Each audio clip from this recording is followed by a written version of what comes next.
Computerized Start is brought to you by my awesome patrons on Patreon, and by your tips and memberships on Ko-fi. These and other channel supporters make my live streams possible. You too can become a channel supporter with tiers starting at just $1. And as always, thank you for all your support, including sharing, chatting, liking, and subscribing. Now roll that famous logo animation!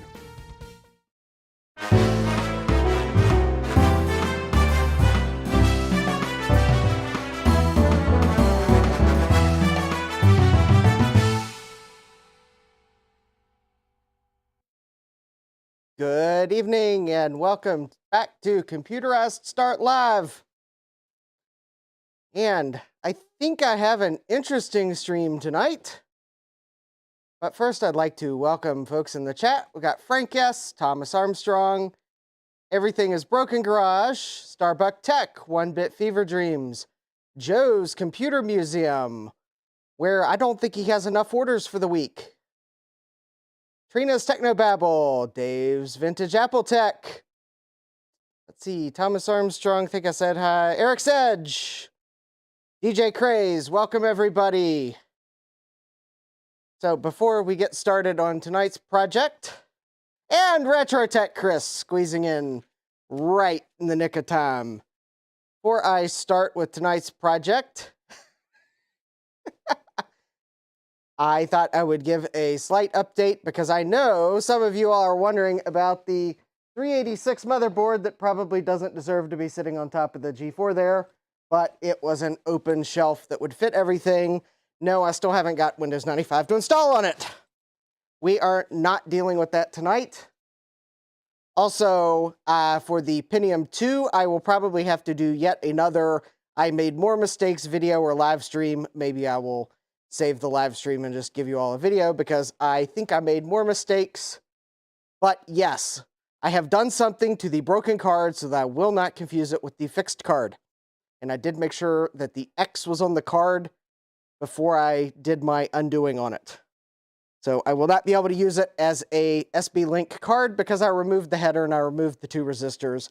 So now it is just a plain old Yamaha YMF 744 based sound card that I can't plug the cable of sadness into.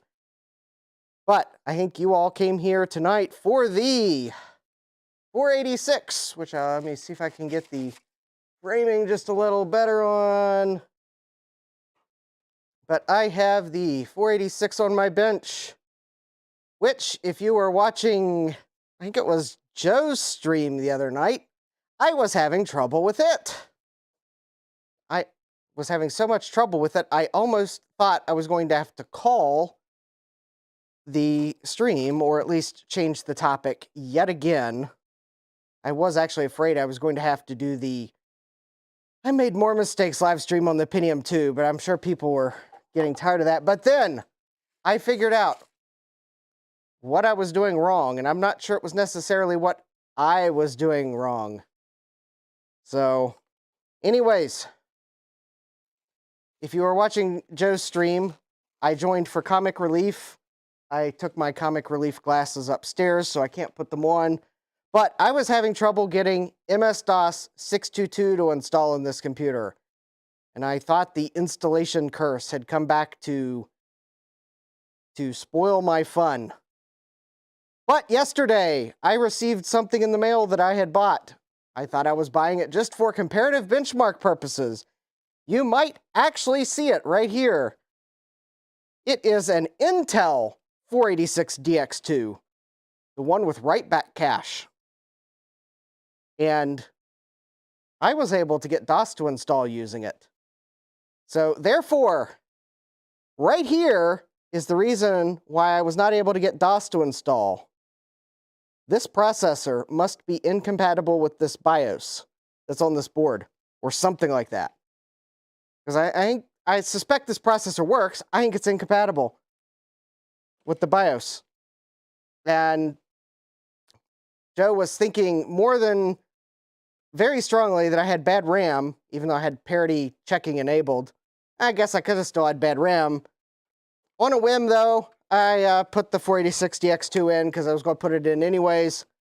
Didn't have to change any jumper settings because that's how I got it to work in the first place. There are no jumpers documented in the manual for Cyrix processors, anything, so I just used the Intel 48060X2 jumper settings. But put this processor in, turned it on, and I actually just invoked a bug of OBS. Thank you, OBS. You're the greatest. All right, well, apparently OBS decided to make the screen capture really, really, really, really big so that no one but me can see anything.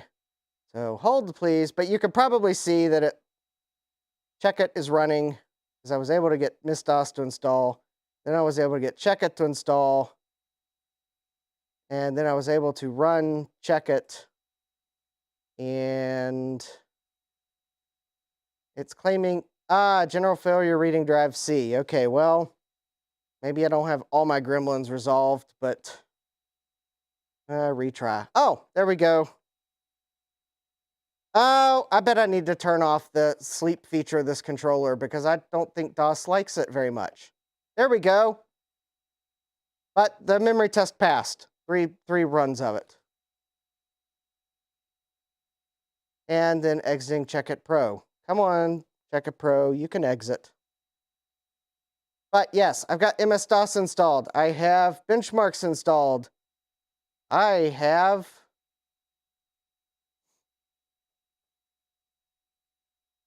even have ChecksQuest installed. I don't know if it'll run on 386, but, oh, by golly, I won't know until I try. All right. Let me see if I can at least get the horizontal position. We can see things on the edge of the screen. I will probably have to repeatedly.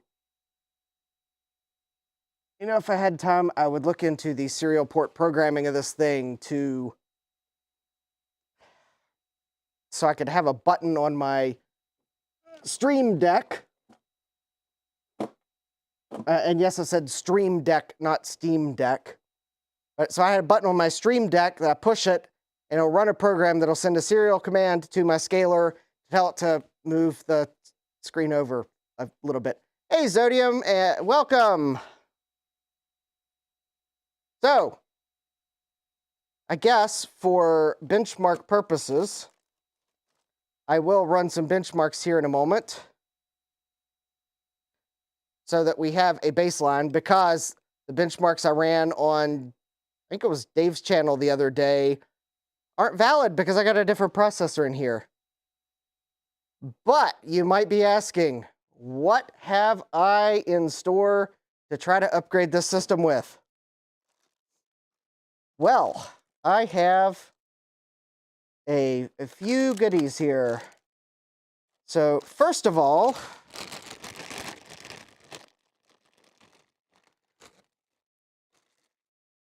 I have it is a PNY upgrade of some sort.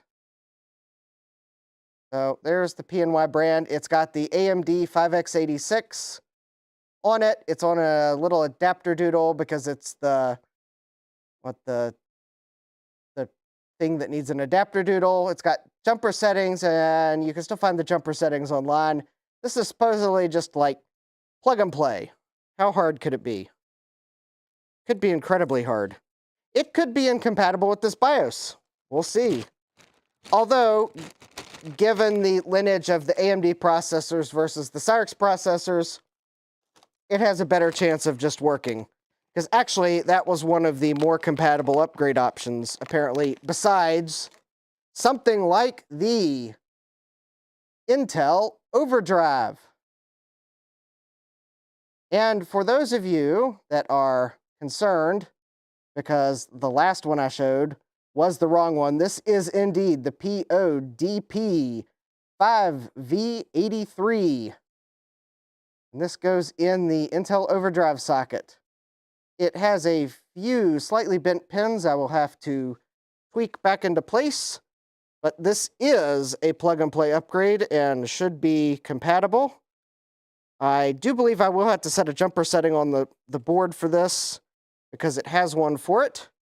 But this is an 83 megahertz Pentium that will go on the 486 socket. Now, of course, I don't know which of these two will be faster. This one's got a Pentium rating of 75. This one's an 83 megahertz. We'll see. The Intel Overdrive is probably going to be just a little bit faster. However, while I haven't found vintage pricing yet, I think this was a more budget-minded upgrade option, so its performance per dollar might be pretty good. I haven't found original pricing on this, but I suspect it was at least $499, if not like $599 when it first came out. Other upgrades I have, I do have one other processor upgrade. Hey, Jeremy, welcome. All right, now I cannot install this upgrade tonight as much as I would like to because the heatsink I ordered did not arrive in time. The adapter also has a few gently bent pins, so I may have to shape them back into place. But I have an AMD AM486DX4 120. Now, this does require 3 volts, heatsink and fan required, which I can't plug it in. But this I found on eBay for like, I want to say it was like 40 bucks was their buy it now price, and I just bought it. It is actually on an adapter board that you could buy back in the day that will let you plug in a faster processor into a 5-volt only system. And I am hoping that these jumpers are set correctly for this processor. I can change the bus speed on this motherboard to 40 megahertz. And given this is the AMD processor, it will probably work fine. Because the AMD processors were, actually, they used the Intel microcode. Where Cyrix made their own design. So, yes, Jeremy, you might trust the Intel over the PNY, but back in the day, if you really, really wanted to get a little more life out of your computer, well, the PNY, I want to say the PNY was like a $200 upgrade option. Is what I think I remember the magazines advertising it for. Unfortunately, though, I can't try that 120 megahertz processor. All right, I don't think I'll try the solid-state drive, not with this controller card, because this controller card only supports like 4 gigabyte drives or some limit, and it doesn't add higher disk size support to DOS, so I would end up installing this solid-state drive, which I bought brand new from Amazon for like 13 bucks. So I'll save this for another computer that can actually use a larger drive. But yeah. So I'm going to set that aside. But I have one more upgrade. And if these don't work, I've got more chips sitting beside me. So this motherboard came with a whole whopping 64K of cache.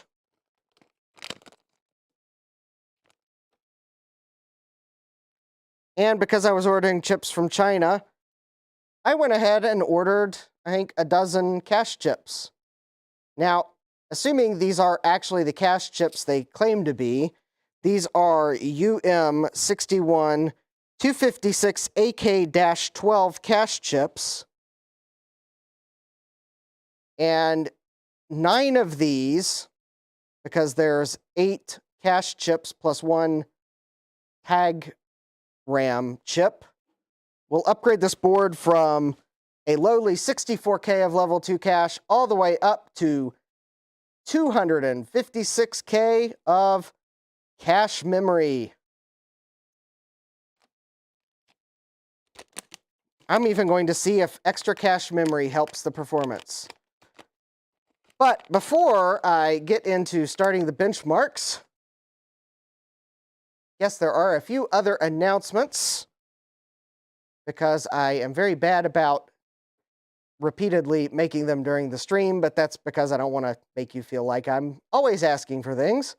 But yes, Trina has just noticed there are 13 people watching, and there were 6 likes but when she posted that. So yes, please smash that like button if you like exploring vintage computers. And if you're not subscribed, well, why don't you? Because theoretically, I have subscribers only mode turned on to stop the bots. And if you're not subscribed, then you won't be able to participate in the chat. And yes, I'm like now checking to see if I actually did remember to turn subscribers only mode on. Because they, oh, there we go. Yeah, all right. So yes, make sure you subscribe so that not only will you be able to participate in the chat, but you will also know or see in your feed when I post new videos. And how about ring that notification icon so that YouTube will actually send you a notification when I go live or upload a video. Yeah. So anyways, and also finally, I do have a coffee page. So if you would like to contribute towards my goal of, yes, my odd goal of buying the processor that I have in front of me now, why not go to coffee and send me a coffee? Because I will probably appreciate a coffee in the morning after live streaming. Hey, KMac Vintage, welcome. So without further ado, I think it is time to get our baseline benchmark scores.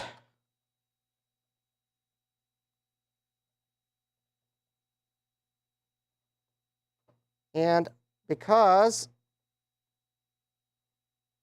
I won't remember what they are while I'm streaming unless I record them, I am going to create a spreadsheet over here and then realize that the keyboard I need to type on for this is not on my keyboard drawer. So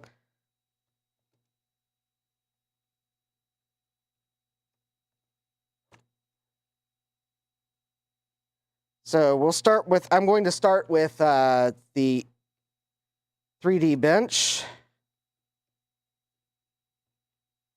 for slower PCs. And all right, so that is number 1. And I'm actually recording these scores so that I can go back and look at them later.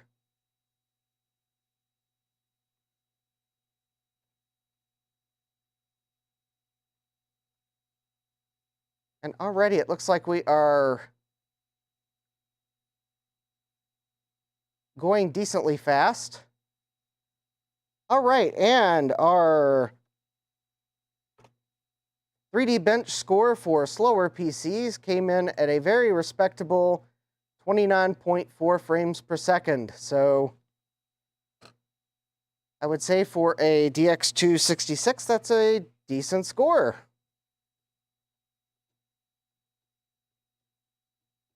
So we'll run the one for faster computers, which I believe runs it at 640 by 480 instead of 320 by 200 or something like that. And 28.9.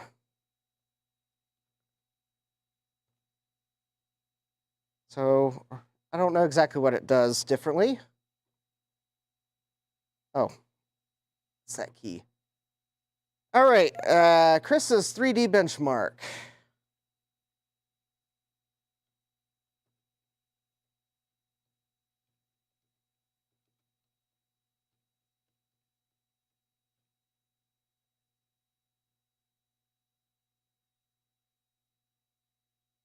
I believe on the Cyrix processor, this one was kind of pathetic, because this one actually depends on some FPU performance. Looks pretty smooth on the Intel processor. Yeah, this is a good processor to run in a 486, Jeremy. I agree. So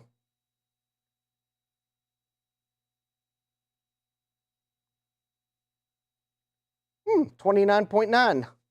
So I will, which is 17.9 frames per second, not bad. And if we run the, well, let's run that benchmark in 640 by 480.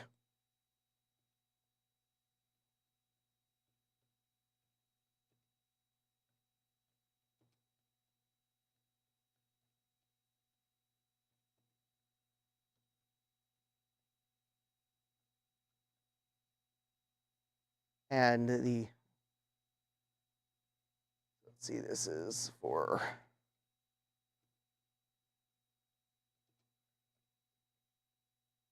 I'll probably put some of these benchmark scores somewhere for anyone that would like to compare them. But yep, so yeah, this one's definitely struggling.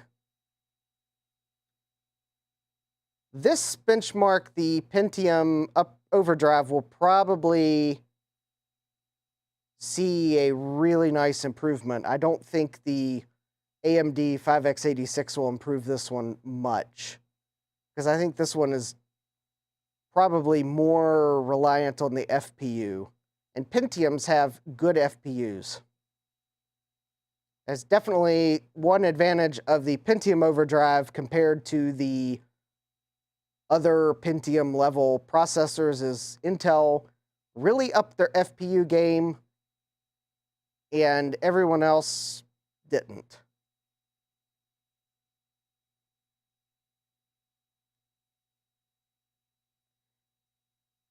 Yes,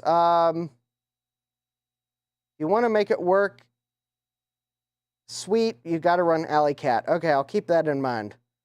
Maybe we'll have to come up with the Alley Cat benchmark.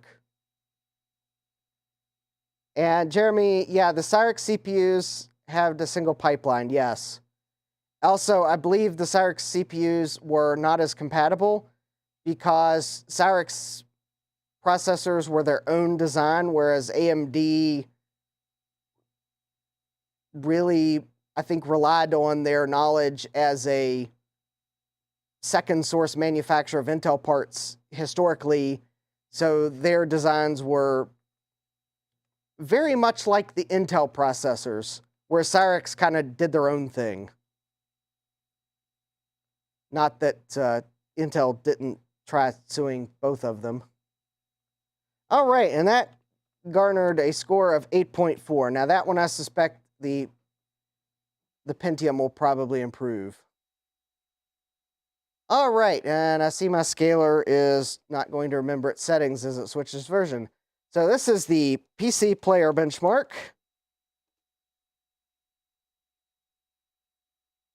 I believe PC Player was a magazine. I don't remember it from back in the day, but then again, I don't know if that's because I just never saw it or because it wasn't published in the US. But this, and it looks like our player bench is 5.9. Yes, this is definitely a tough benchmark. All right. So I'm sure the 640 by 480 version is going to be nothing to write home about.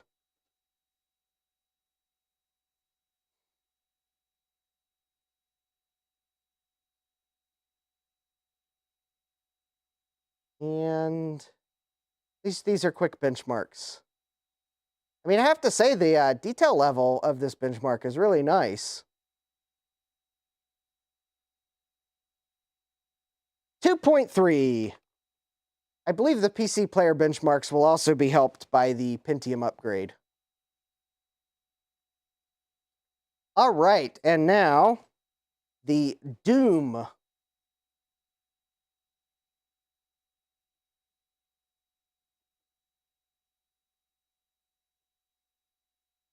Which will probably run pretty good because, I mean, it's running at a resolution of, what, 160 by 120 or something like that? Yes, Jeremy, Intel was caught off guard when AMD released their x86 architecture. I do agree. Because if you'll remember, Intel was betting on Iantium. Intel was betting that Iantium would be the 64-bit processor of the future and failed miserably. And thus, AMD was allowed to beat them to market with a x86 compatible 64-bit architecture. Yeah, Iantium. I was reading a list of...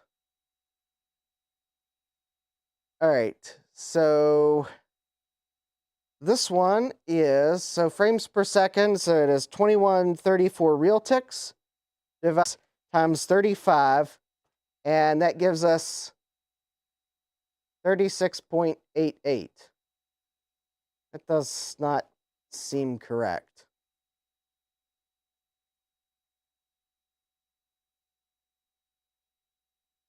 $21.34 divided by 2025 times 35.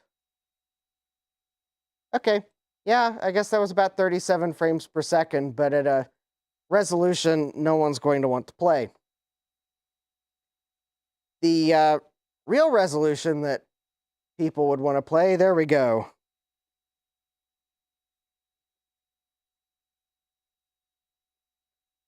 Yeah, Joe was estimating 8 frames per second, but I think the small picture size was kind of disguising it.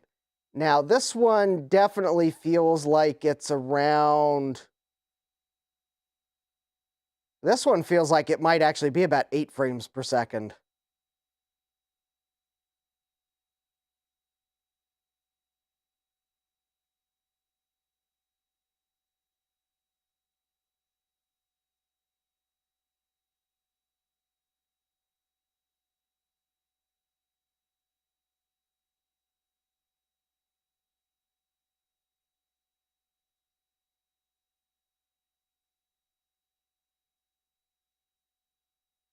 Well, Joe, once I get Windows 95 to run on the 386, I might have a well, probably not cool story to tell. I don't think Windows 95 should be so hard to install on a 386. I'm beginning to think I have some hardware that's incompatible, but I sure can't find any incompatible. The only hardware that I can find that's incompatible is not anything I have. So I'm wondering if the controller card I have is maybe incompatible or something weird.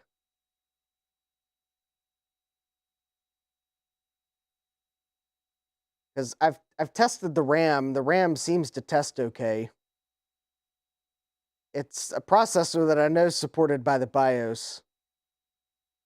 Beats me why Windows 95 won't install.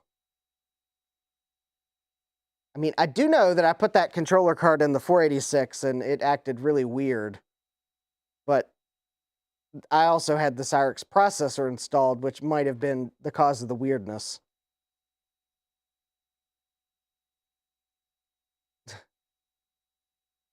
All right, so yeah. All right, so that Doom was 2134 divided by 4579 times 35, 16.3 frames per second. Quake time demo. All right.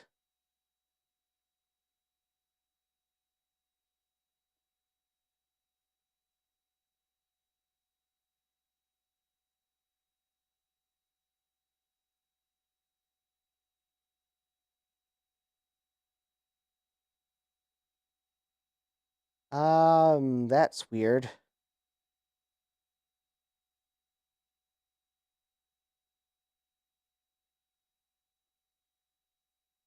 All right, let me give it just another moment. It would appear as if Quake might have locked up.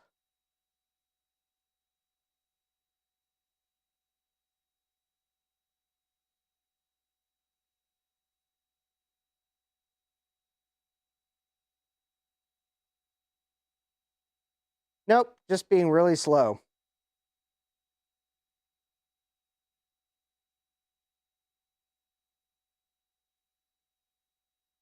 Joe, I've tried using no min on the Windows 95 install. Or actually, on Windows 95, you have to use /nm because I think they called it no min on Windows 98. But, or at least the Windows 95 installers I have complain when I do /no min. But I don't think that's the problem. I think there's something wrong with something I have in Windows 95 because I get it crashes as soon as the installer finishes loading. It crashes in user.exe. So I don't think it's no min. I mean, maybe it's failing on a hardware if it's doing a hardware scan, but I didn't think it did a hardware scan until it reboots. So yes, Jeremy, Quake plus 486 equals eternity. Yes, I don't think the 486 DX2 makes a good Quake playing platform. I'm not sure the AMD upgrade will help it much. It might. The Intel Overdrive will probably help it some. But yeah, it seems like a game that really wants probably a full Pentium system. I guess I should be glad it even runs so I can get a benchmark score.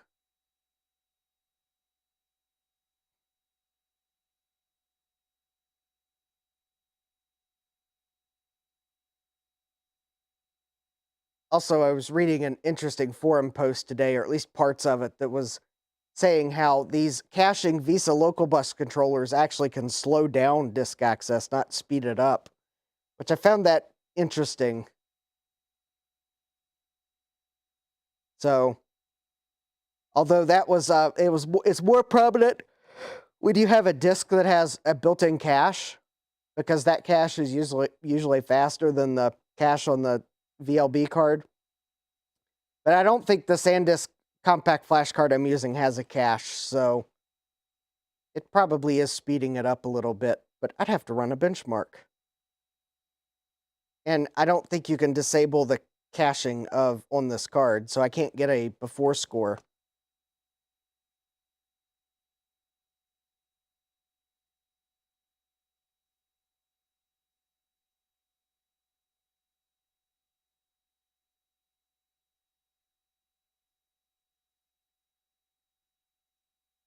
Okay, maybe I think depending on what the score on this is, I'm not even going to run the other two Quake benchmarks because they'll just be slower. Hello, Discord. I'm streaming. All right, let me see if I can figure out how to turn on streaming mode in Discord because apparently it did not detect that I launched OBS. Notifications, settings.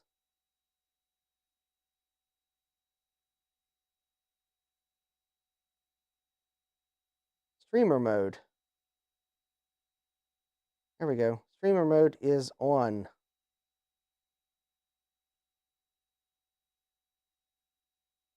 Okay, I know why it didn't turn streamer mode on.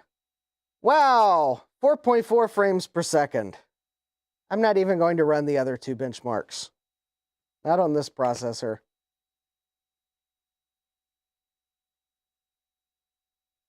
I will record those as did not qualify. All right, I'm not even going to bother because we'll just be sitting here for eternity. Or at least I'll waste all that time on running a benchmark instead of upgrading processors. Oh.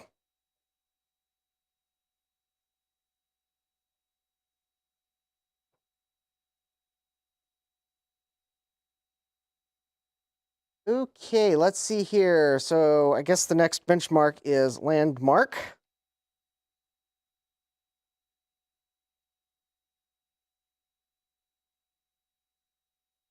Which is going to tell us that we have a...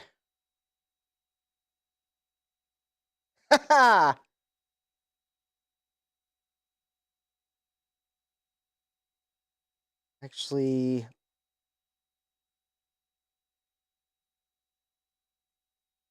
It tells us we have a 276 megahertz AT with a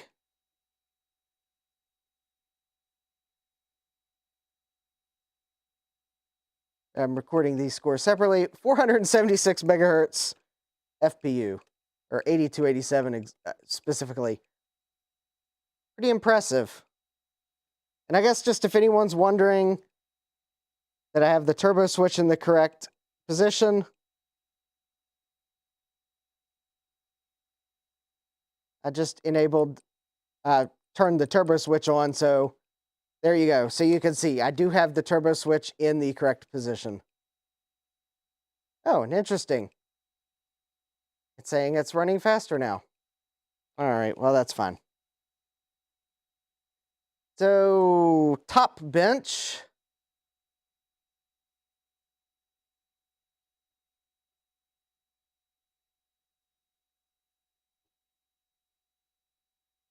Looks like we're running about 159 to 160. Speed sys.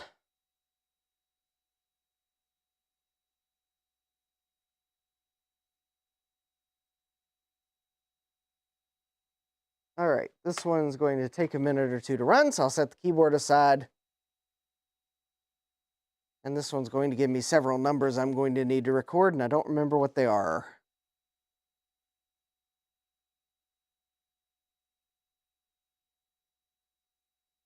That's right, so we got memory bandwidth. Yeah, this one's probably going to be hard to read. So let's see here, we got mem bandwidth. We do get a benchmark.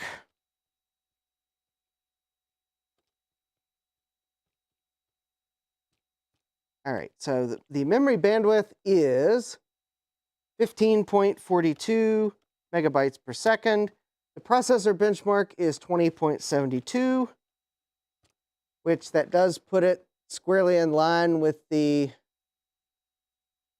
DX250 line. That's interesting. Well, it's probably right over. Hey, Roger, welcome. Everything is broken garage. What have you missed? You missed the Quake benchmark pulling 4.4 frames per second, which maybe was missable. But yeah, I am currently, I think, wrapping up benchmarks on the Intel 486 DX2, 66 megahertz, so we have a benchmark. Because the scores that I ran previously, I think they might have been on Dave's channel on Sunday or something like that, on the Cyrix processor, well, they're invalid because that processor is actually incompatible with the BIOS in the system. Just because I had pre-installed the software on a different computer, which is why I never detected it in the first place. Because I didn't try to install MS-DOS on this computer earlier. So, yeah, we'll hopefully get a well, it's doing memory timing now, so this will take it a minute.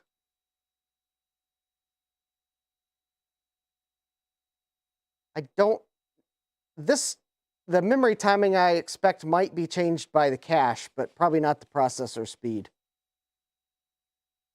Although I think I know the Intel Overdrive has more cache.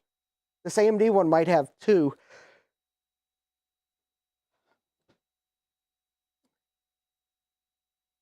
So yeah, this one takes a little bit to run. It's also incredibly small on the screen.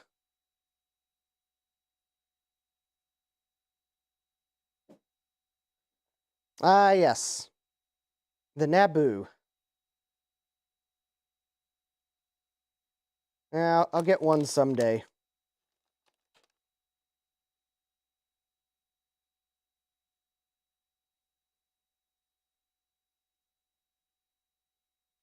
bought 486 upgrade processors this month. Well, I guess while we wait for this to run, I'm going to open up some of my mail, just in because there is a chance I'll need some of the items in here if I run into trouble with some of these cache chips, for example. So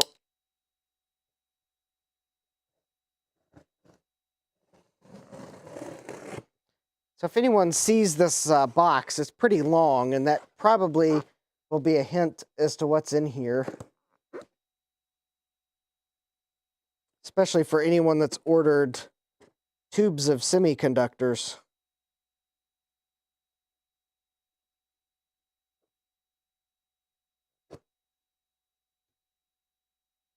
Wait a few years till people get bored with them. That might be a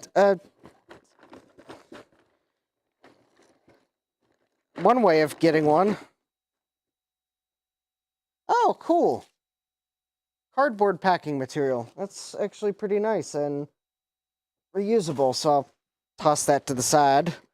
There's my packing list. Oh yeah, I forgot. This seller always packages their chips nicely. So there's an eBay seller that sells new old stock chips. They're located in Virginia.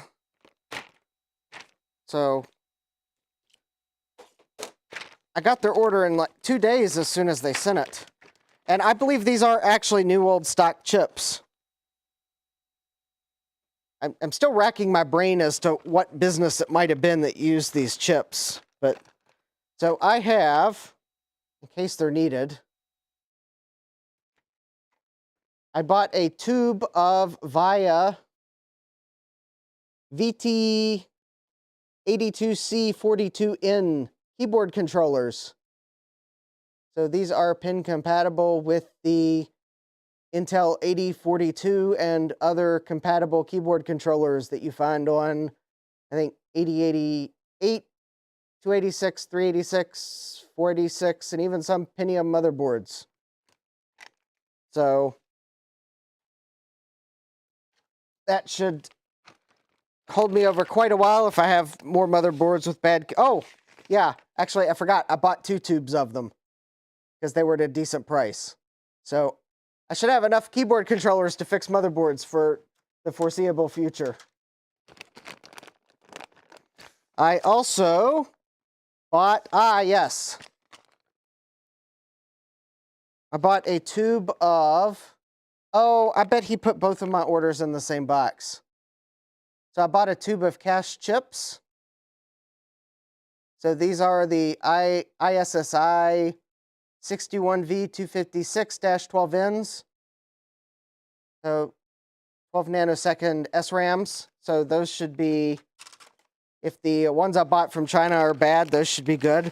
And then I bought 2 tubes of GAL 20V8 25 nanoseconds. So I actually have a computer that I need some GALs to repair. Not because it had a GAL go bad, but because it had a PAL go bad, and there's a open source project to replace the PAL with GALs. So those will come in very handy. I think I may even live stream that when I build that board. I need to order some LS chips of some type. Joe, I believe I can program them. I may have to try, but the TL866 is supposed to be able to program those. I'll let you know if I can't program them, because I might send you some and have you program them so I can do the project quicker. And then actually, these are more keyboard controllers. He only had 4 of them. So these are actually Intel 8242s, but they are but they say Phoenix on them. So I think these are the Intel microcontrollers programmed with the Phoenix keyboard controller code. So I've seen, in fact, actually this 486 motherboard uses one of these. So I went ahead and bought some of these just because, well, he had a few left and they were fairly cheap because it was just I guess a tube of 3 of them. So I've got keyboard controllers to last forever, practically. So that was that order. Let's see if the benchmark's done for the memory benchmark. Here we go. So we have an L1 cache performance of, I think that's 33.61. Oh, let me grab the correct keyboard because I want to record these scores. So let's see, this is going to be the L1 is 61 megabytes per second. L2 is 19.97, I believe that is. So that's going to be off board, and then the memory throughput is 9.33.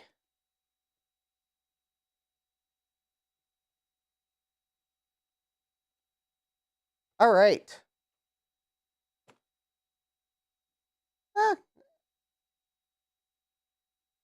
It looks pretty good.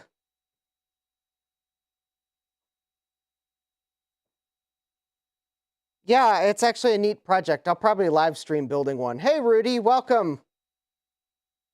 So,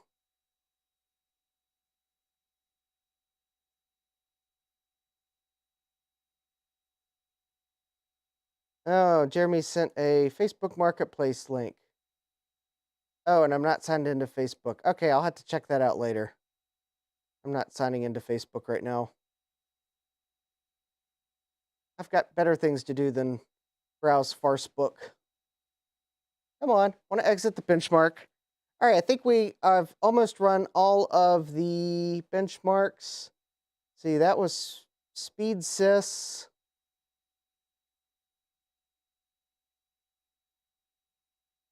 So I guess the last two I think are just informational. So if anyone's curious, this is an Intel 486DX2 write-back enhanced. I do have write-back mode enabled on the motherboard. So yes, there's the information if anyone's curious. And the L1 internal L1 cache, is enabled in write-through mode. I may need to check the BIOS settings. Interesting. Or maybe this BIOS didn't correctly configure the cache.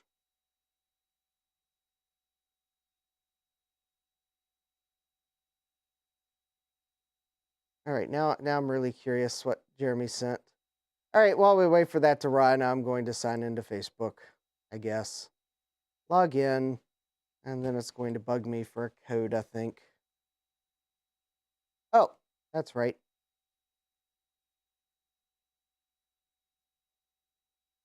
And I guess I can save this browser.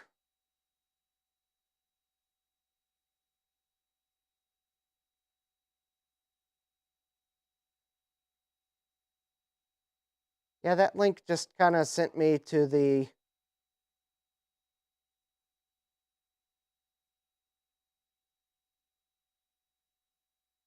Yeah, that link's expired, Jeremy. So whatever curiosity it was, well, it's no longer visible. Yeah, the link is dead, yeah.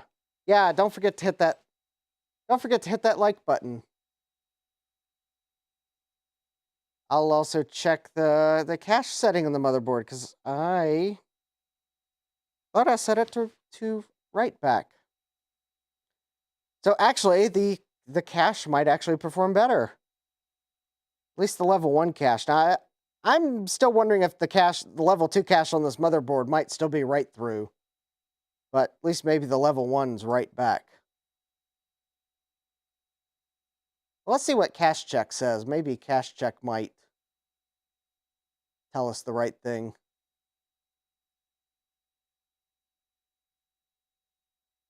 If I do go in the BIOS and discover that the it was set wrong. I'll rerun the cache numbers later. Cache, I have to pronounce it like Tim Cook. Cache. Oh, cache. Well, do I have to do wood chops too? It's cache. This is a wonderful product. It will revolutionize the market. It will play all of your games except Quake. Focus, camera. Display. Yeah. Yes, Joe. I don't have that animation loaded up in OBS. And if Action Retro had this 486, then it would have RGB lighting, some weird card we didn't know existed, and it would be connected to a keyboard more awful than his industrial PC.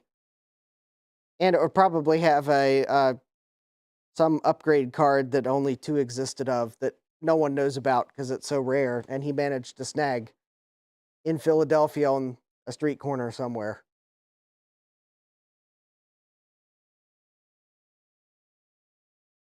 Well, I'm running more benchmarks. I'm about done. I think this is the last benchmark, and then I will be upgrading to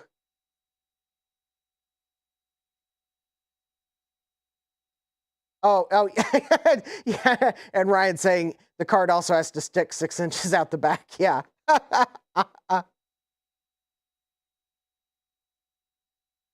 Well, this stream's not ending. I have processor upgrades. And actually, because I don't know the jumper settings for the PNY card right offhand, and because I want to make sure this works and not forget about it, I'm going to install the Intel Overdrive next. So while I wait for this, oh, there we go, it finished.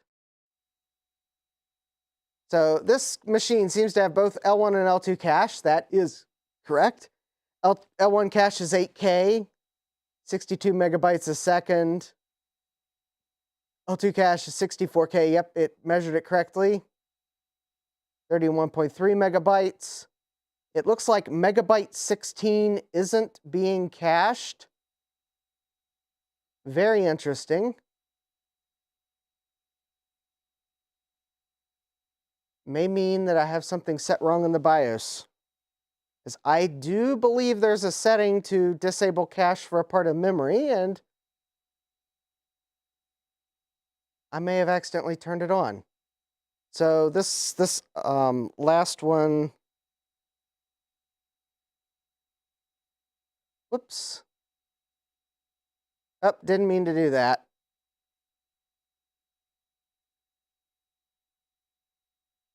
I typed on the wrong keyboard. Oh well. Well, I'll have to run cache check again, especially since the oh,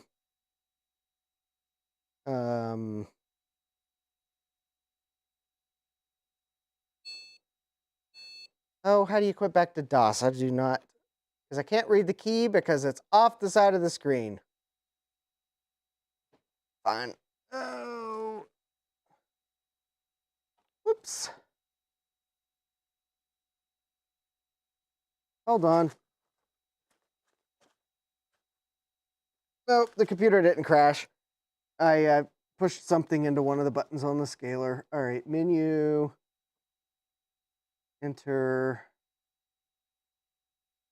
horizontal position, enter, move it over. So I can see that, yep, it is the Z key that I need to hit. All right.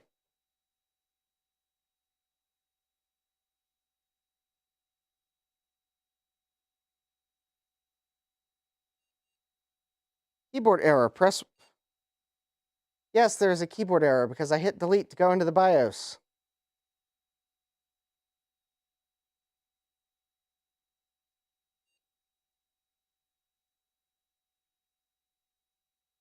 Well, Trina, unfortunately in the US we call it Z. We're really weird. Although when I watch Stargate, I do prefer Rodney McKay's pronunciation of ZPM. And it is ZX80 because it's a British computer.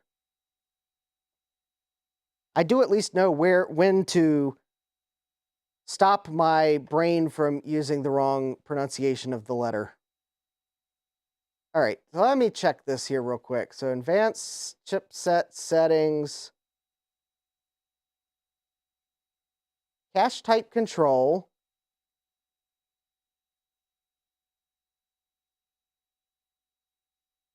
Well, it was set to write back. Address 16 megabyte access. Oh, that's weird. Okay, this motherboard's weird. It has quirks. It has quirks and features. It has lots of quirks and features.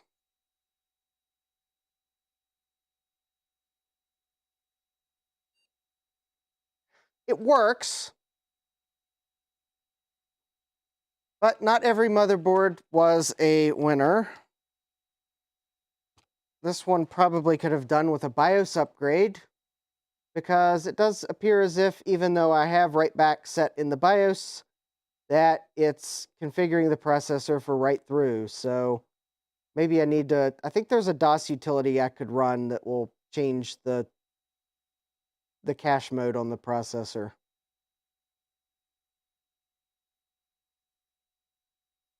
Unfortunately, I think the RetroWeb, which sometimes has more than one version of a BIOS for a motherboard, they don't actually have any BIOS files for this motherboard.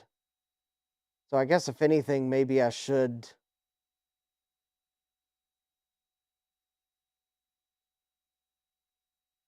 probably dump the BIOS and send it to them so that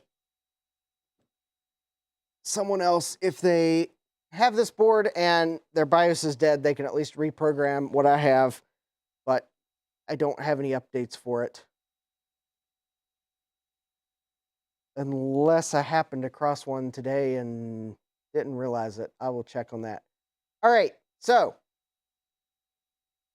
that was the Intel 486 DX266. I'm going to turn off the computer. We'll go back to table cam. And you will see that I have lots of things precariously placed on the bench.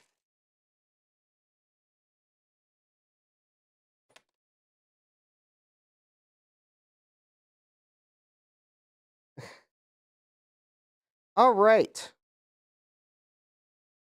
I do think this 486 is cool because it's actually has I-66 stamped on the bottom. But if anyone's curious, I do know this is a write back one because the third line there, ampersand EW, that W is for write back. So I do know that is a write back one, even though this board configured as write through, apparently. All right. So next, I've got the Intel Overdrive.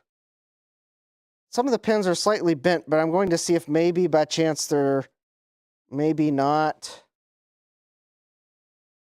Okay. Actually, it looks like there's one pin that's bent.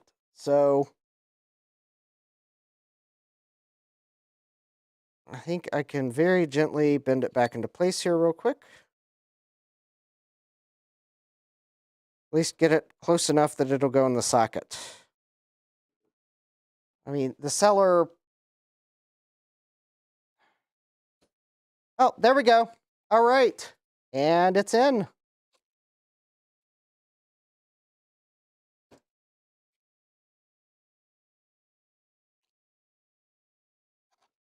Now, I do need to change a few jumpers, I believe, because, let's see, ODP 586SX, I believe that is going to be the Pentium Overdrive.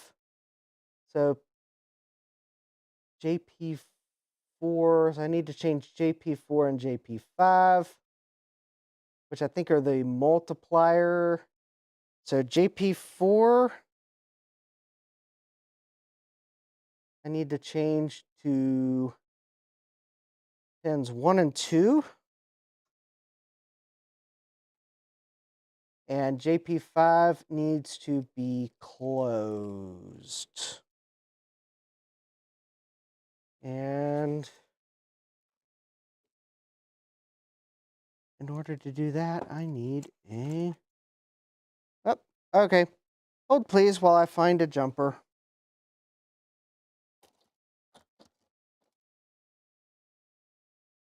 I gotta find a spare jumper. I want to steal one from somewhere, probably.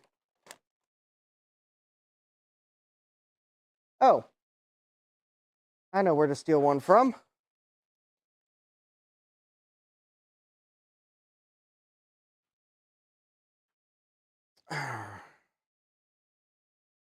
Let me make sure I steal one that will be totally obvious that I've swiped it. There we go.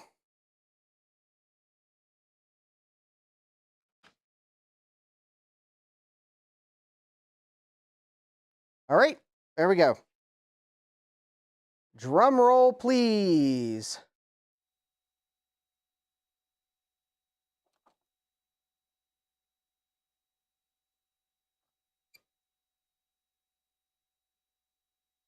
I have fan. Woohoo! This is definitely worth a coffee. And if it wasn't like 9:07 p.m., I would drink coffee to celebrate the momentous occasion.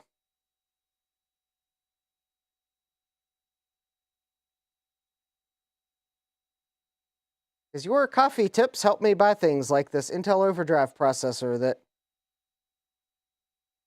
seemingly have retained their value over the years.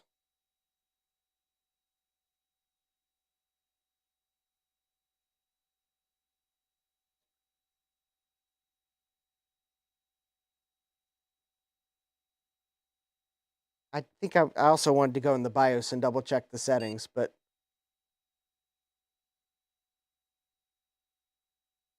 okay, well, it says 4060X or 487SX processor.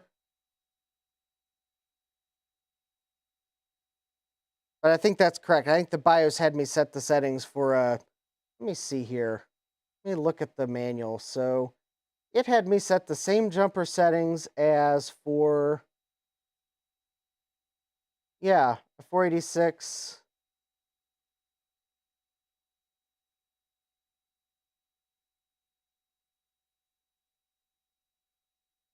Oh, yep, for an upgrade processor. Okay. So I'm actually not surprised it's just detecting it as a 486 because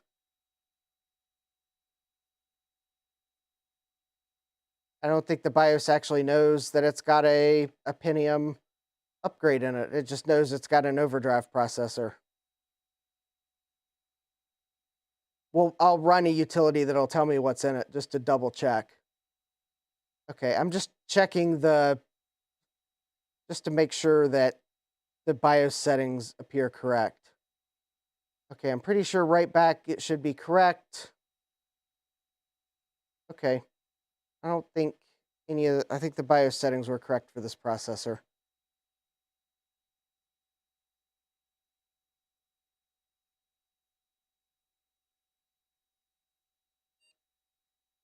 I mean, it does seem to be pretty snappy. I mean, as snappy as one can be booting DOS. Also, I would like to point out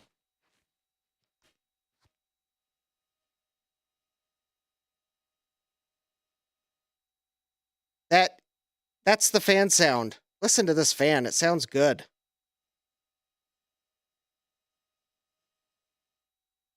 Assuming that it even picked up.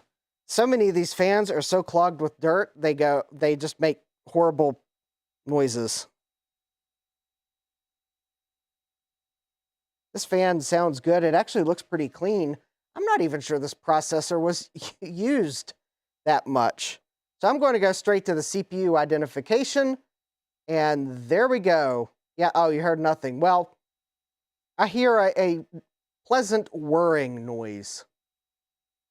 And sure enough, the CPU identification utility does see that this is a Pentium 83 Overdrive, a P24T. It is the correct type. CPU ID vendor string, genuine Intel. Yep, family is 486 AM5X86 or CX5X86. Oh, family is going to be, which number? 1, 2, 5. So Pentium, yep, shows up as Pentium. Type is going to be an, oh, interesting, it shows up as a standard, not an overdrive. Okay. Cool. All right, so it's showing up correctly. And the cache is in write-through mode. So again, yeah. Maybe there's a utility I can run.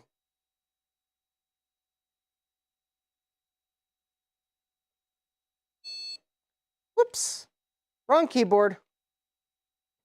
All right, well, let's, I guess, run some benchmarks. We'll start with the this one that'll probably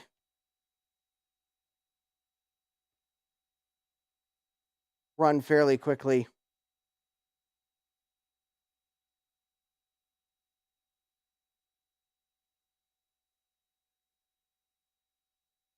This one, 34.4, okay. So the DX266 was 29.4. This Pentium 83 is 34.4. Not impressive gains, but then again, I think this is more probably running, was probably running pretty close to its limit on a 486 anyways. And I don't think this is FPU intensive, even though it looks 3D. So 34.3. Okay. That one actually, 28.9 to 34.3, that actually saw a decent, a slightly higher increase. So this one, Chris's 3D benchmark, this one I suspect will probably see modest gains. I think we'll see a better gain when we go to 640 by 480 because the Pentium's FPU.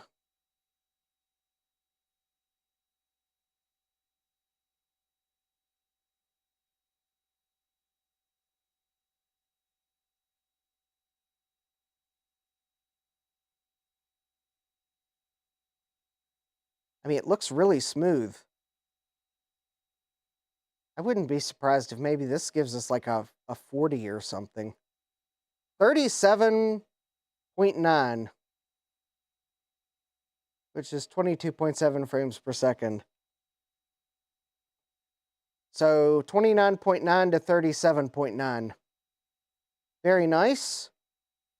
All right, we'll do Chris's 3D benchmark, 640 by 480. This one I think will probably... Oh, wow. You know, I was thinking that would...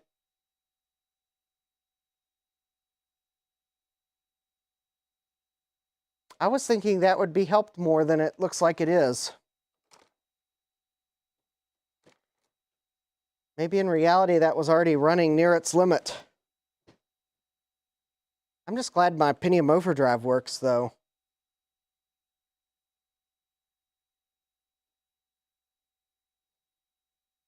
Of course, the thing is, I don't know which of these processors I'm going to leave in this system if I actually manage to find a case for it. I mean, it's easy to swap processors. I could probably just swap processors fairly easily. So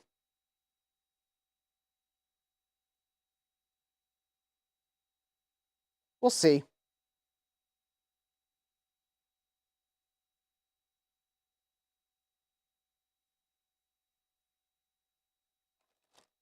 I mean, yeah, I could definitely see, though, kind of listening to this Intel fan that, yeah, if the fan got clogged with dust, it'd be noisy. But that is one advantage of this PNY upgrade is It just needs a passive heatsink.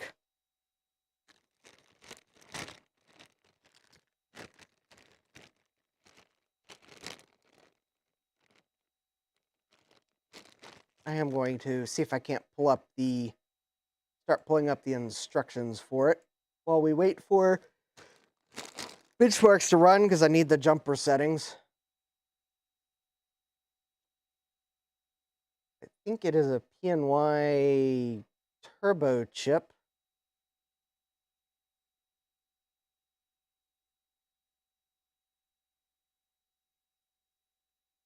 Oh yeah.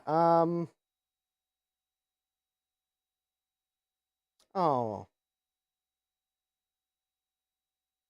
One of my eBay purchases hasn't shipped yet. Oh well.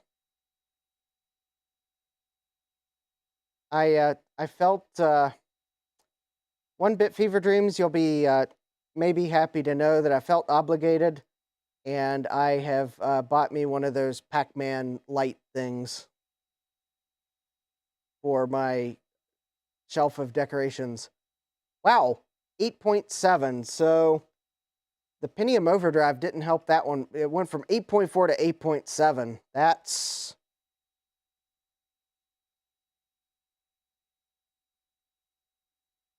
actually not that great. Guess it goes to show that the upgrade doesn't necessarily help everything. Let's see, when did I buy this upgrade? It was...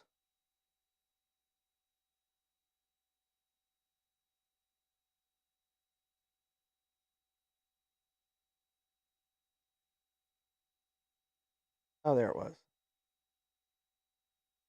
6.9 PC player benchmark. So we went from 5.9 to 6.9 on that one. Wow. I think the seemingly staying at a 486 DX266 seems like it was pretty capable and save you money instead of paying for an upgrade.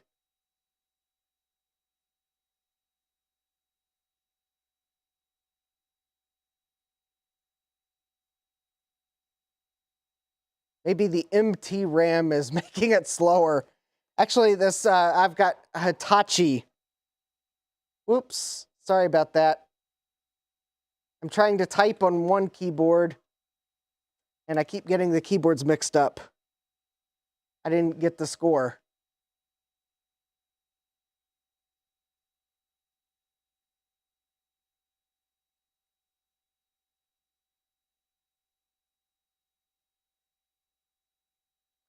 And, oh, it's almost done.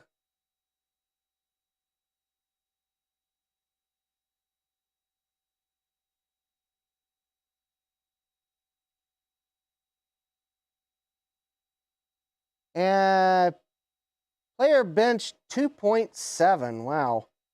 2.3 to 2.7. That's not impressive at all.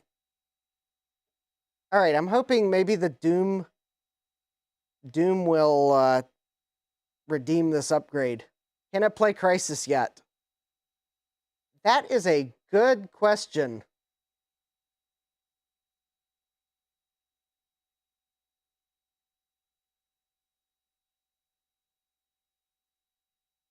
Okay, autocomplete is scary sometimes.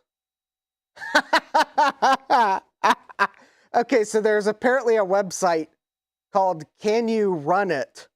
Although their domain system requirements slab.com. So the Crisis system requirements are an Intel Pentium 4 2.8 gigahertz, 3.2 gigahertz for Vista, or faster. So no, this cannot run Crisis yet. Jeremy, it won't help because it won't help labeling which keyboard's which, because I don't permanently leave both these keyboards down here. So, the Doom benchmark for this one was 2134 game ticks divided by 1817 real ticks times 35. So we went from 37 to 41 frames per second.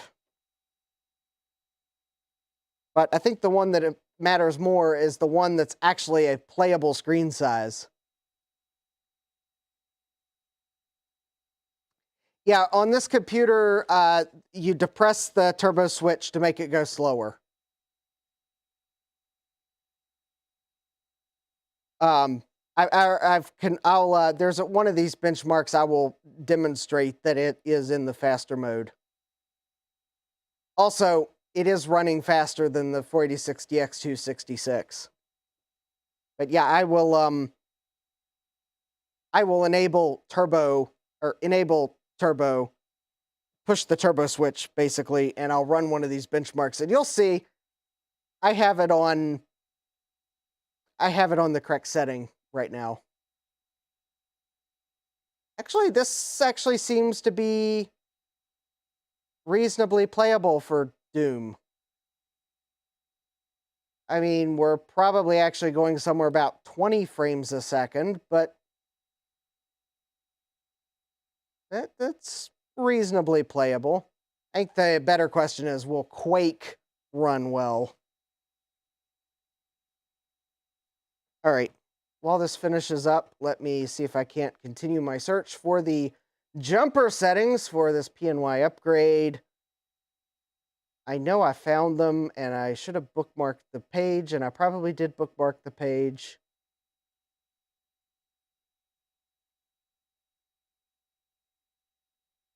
Let me see here. Is this the Kingston? Oh.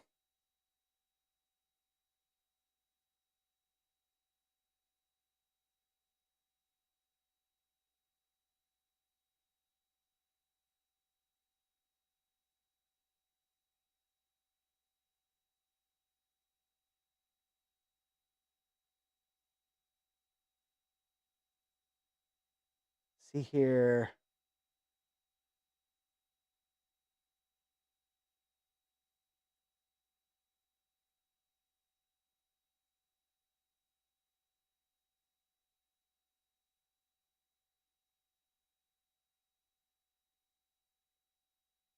Okay, found an interesting page. I'll have to read the more information later. Even though the BIOS has a write back setting, it was not in the chipset on this computer did not appear in a list of common chipsets that supported write back mode. Also possible that there's a jumper I need to change and I haven't realized yet. Okay, so it went from 16.3 frames a second to almost 18 frames a second. So not as great as I thought, but certainly a little better. I think the QuakeTime demo will be the better gauge of things. Yeah, yeah. Quake is a dog on a 486, that's for sure. One bit fever dreams, 20 frames per second sure sounds spoiled compared to me, 1.5 frames a second on my 386SX. Yeah. Okay. Do not worry. Quake has not crashed. That's just how badly it runs on a 486. Even if you've got a Pentium Overdrive installed, apparently.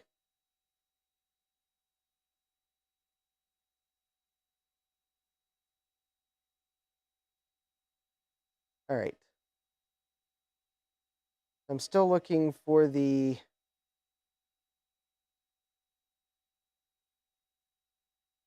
PNY.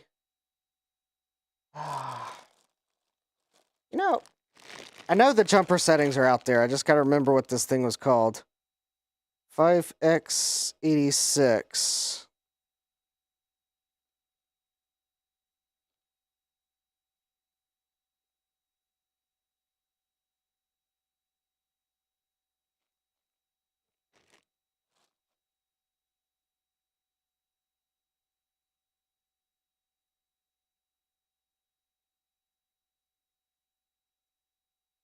Oh, there we go. Here's the part number of it.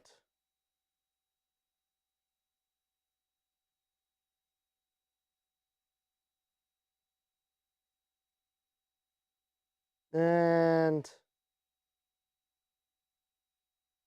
nope. Ah. Oh, that's the part number of the processor itself. Nope, that's not going to help me. All right.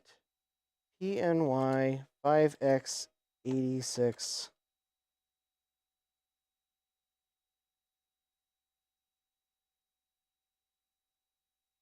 There we go.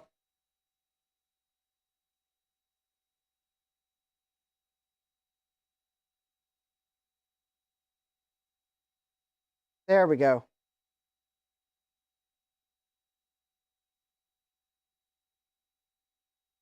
Found them. They're on archive.org, the Wayback Machine.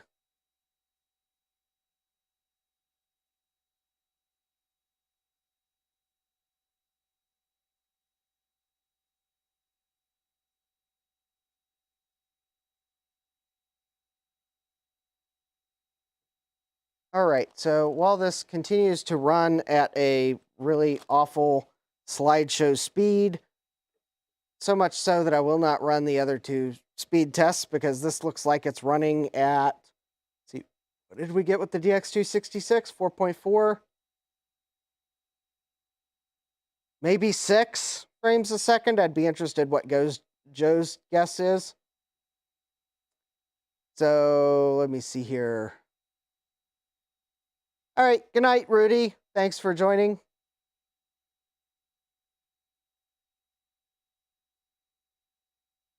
All right. So this is pre-configured for 4X pass through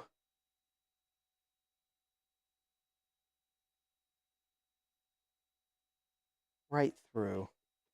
I don't know what the difference between right through and pass through. So, oh, I bet pass through mode is whatever the motherboard configures it for. 5.6 frames per second. Wow. Yep. I'm not even going to run the other two Quake demos because they'll be slower. All right.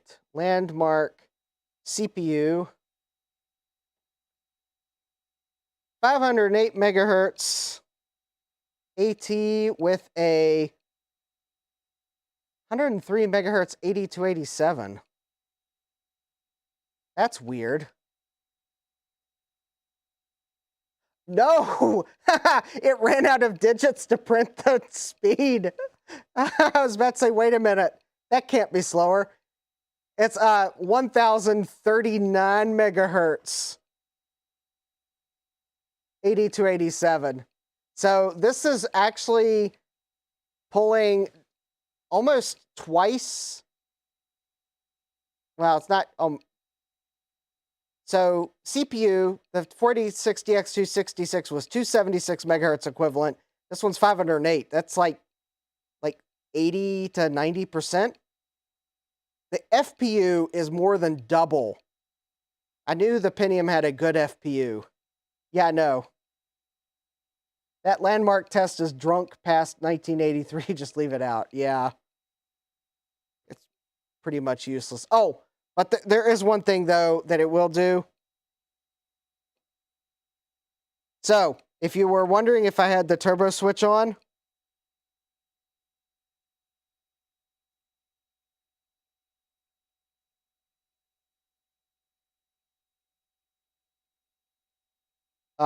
I don't think the Intel Overdrive likes the turbo switched on. Oh, there. Okay, let's try top bench. Top bench score 176. 159 to 176. Yeah, not great. Speed sys. Oh, I should be okay. I forgot. This one doesn't really like running if you've got Smart Drive running. Oh well. It'll still run the memory bandwidth tests. I will not. If the memory bandwidth tests start to look like there's really no appreciable gain, then I'll probably stop them because, or if they're exactly the same. Yeah, so that memory bandwidth is the same number that it was before. The benchmark score looks like it's 30.01 now,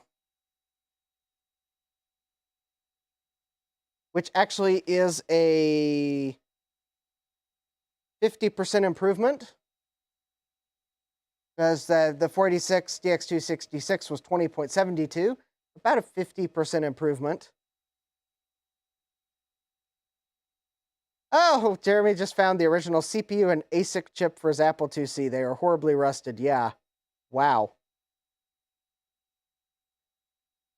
Would be curious if they still work, but if they're that rusted, then the rust may have actually seeped in the chip. Okay, so it's testing memory. Well, the L1 cache score is probably going to be the one that might have changed since that's on processor. I suspect the L2 and memory throughput did not.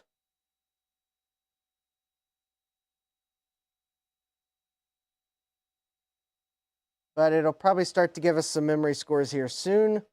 And while we do that, I am going to double check the jumper settings for this motherboard, because I am somewhat bothered that the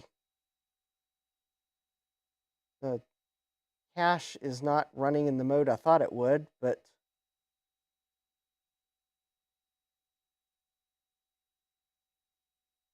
JP37. Does this board have JP37 on it? Let me double check.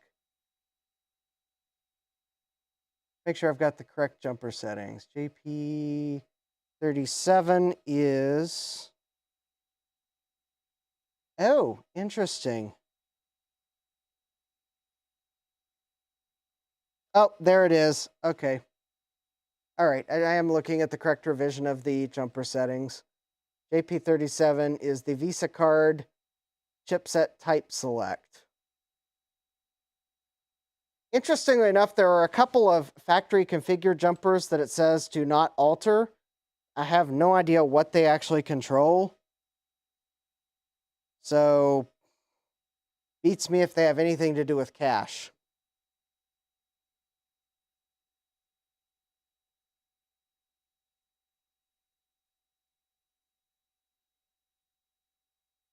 Yeah.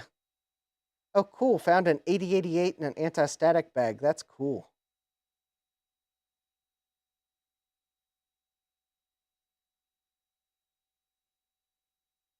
Actually, there is one thing I would like to do with an Apple IIc. But I would like to get one, and maybe Jeremy might be willing to let me do it. But so there's a hybrid on the output of the Apple IIc. It's actually one I tried to repair on Jeremy's because a couple of the pins had fell off of it. I was unsuccessful at repairing it. And maybe if Jeremy would give me permission, I would like to actually take the potting off of it and see if I can reverse engineer the circuit so that maybe we could make a replacement. I mean, I have no idea if your hybrid works, but I don't know what's in it without doing what I think Hey Bert did on a TRS-80 hybrid chip. Basically, a hybrid is like usually a little circuit board that has some surface mount components on it. They usually pot it with some sort of epoxy, and it has pins on it, and they use it to put small circuits on boards for reasons, either because there wasn't space on the board to put it, or they needed to separate it from some circuit, or because maybe they thought they'd eventually make a better version of it that was integrated. I don't know. There's many reasons. I think hybrids were popular back in the like 80s and 90s. I don't know that they do them as much these days, but I think now it's cheaper to put the circuits on the board than it is to make a separate little hybrid thing. So that's one I'd like to reverse engineer to maybe make a replacement, or if you've got one and it's broken.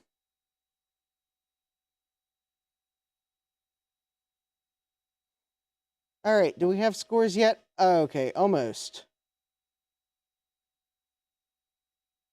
Come on. Oh, okay, it's still running the tests, I think. Just waiting on the benchmark scores. These last scores. I might have to, though, on the motherboard, I may have to probe out some of these jumpers that are factory configured, do not alter, and see if they're connected to the right back cache pins on the CPU socket.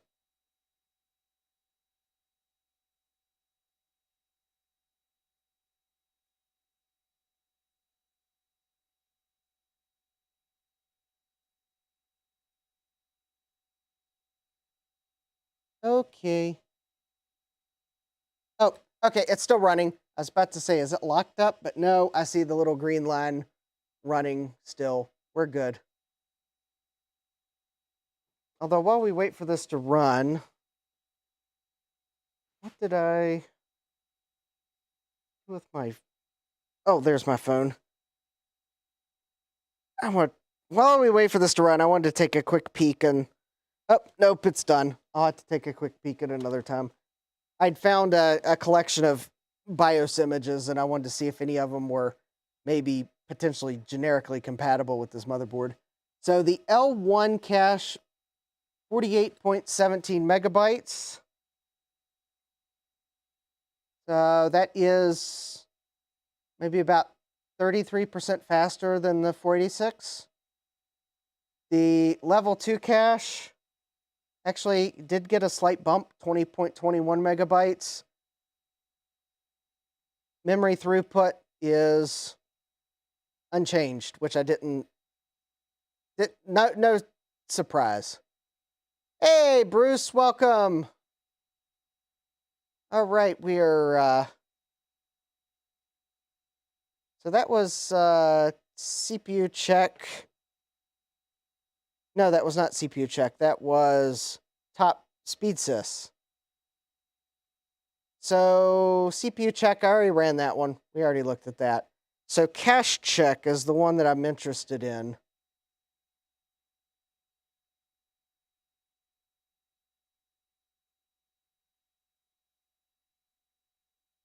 And then I may go back to CPU check because I'm curious to see if it said right back or right through. I don't think I looked at that.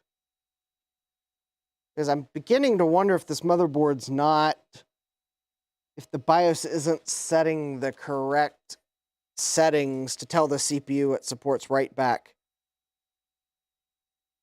It is also possible that maybe this motherboard really doesn't support write back, so there's that possibility. All right, let me take a look here. So I was browsing, or I was doing searches on the internet. I don't know if anyone remembers Mr. BIOS, or at least that's how I always said it. I believe MR is actually Microid Research. But they always advertised in the computer magazines as Mr. BIOS, seemingly. Although I don't think they put an M or a period after the Mr. But they always advertised in the back of computer magazines of need more performance, compatibility issues. Well, we've got BIOS upgrades for your motherboard. Well, I found, so I was doing a search, and I think I found that there was a collection of Mr. BIOS images out on the internet that are and the nice thing is they're usually generic in that they're for a chipset, not a motherboard. So I was looking to see if maybe this motherboard matched one of the BIOS images they had. So while we wait for this cache check to run,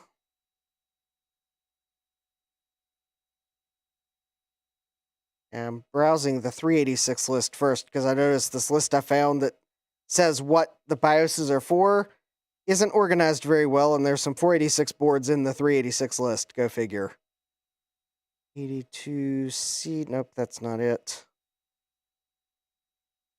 I think that is because some of these chipsets are actually 386 and 486 chipsets.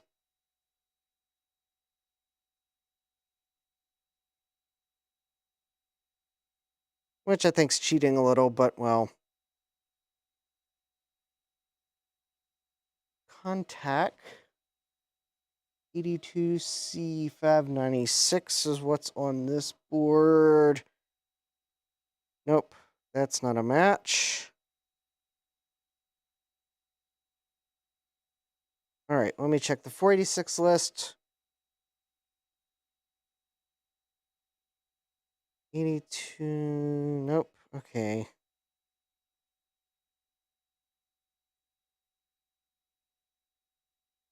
Let's see here.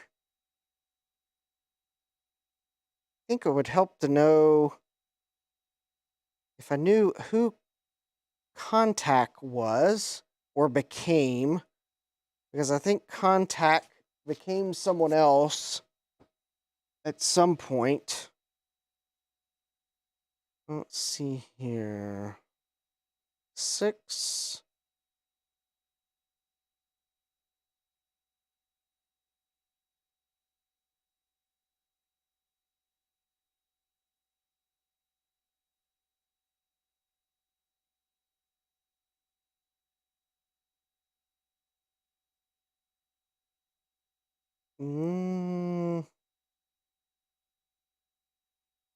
No such luck. It does not appear as if Mr. BIOS had a generic BIOS for this motherboard. All right, so I guess if I figure out that this BIOS isn't supporting write back, then I don't have a BIOS update for it. Okay. Megabyte 16 isn't being, because yeah, this BIOS is weird. Because this BIOS is not caching megabyte 16, which is really weird.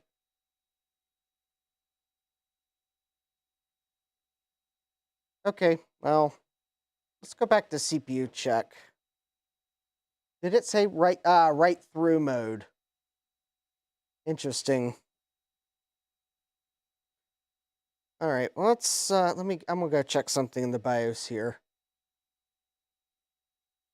Because there were 2 write back modes in the BIOS.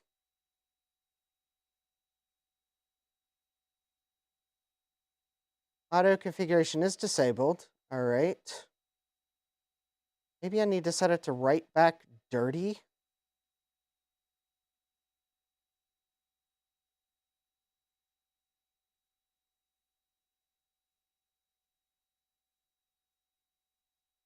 Address 16 megabyte access. What are the normal and non-local maybe? I don't know. That's weird. All right.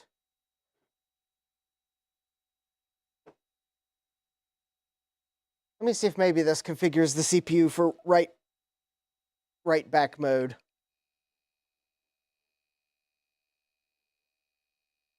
If it does, I'll change it back to write through for the PNY chip, and we'll see what it does.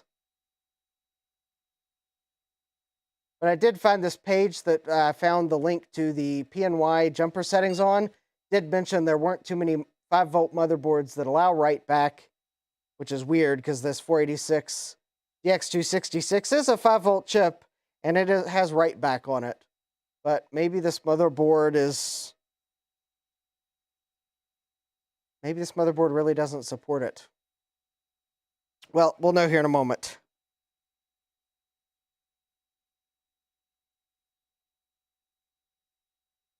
All right, so CPU check. Says we're in write through mode.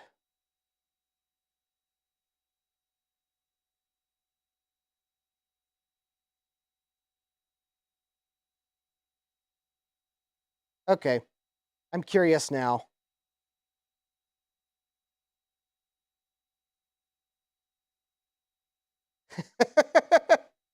Okay, well, what if I set this to right through?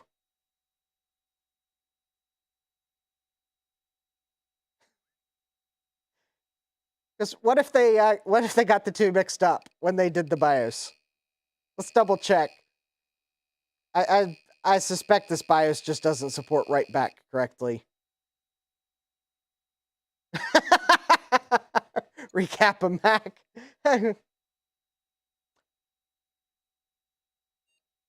Actually, if anyone is wondering about this motherboard, this 486 motherboard, I am very impressed. I believe it was a high quality motherboard because there are 0 electrolytic caps on it. They are all tantalums. Ceramics and tantalums. So this motherboard does not need recapped.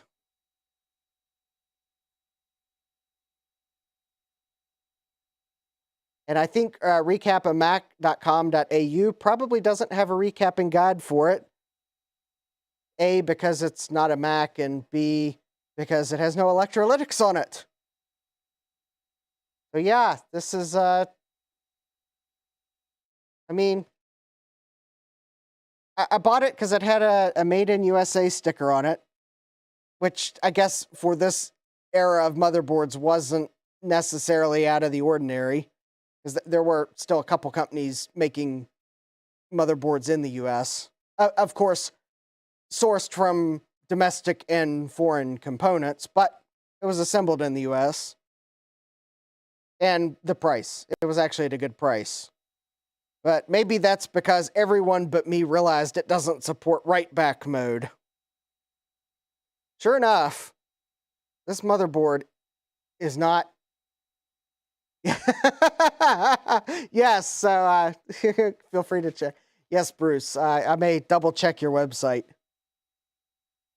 just to make sure there's not a recapping guide. Now whether your website has a cache mode change page, well, probably not.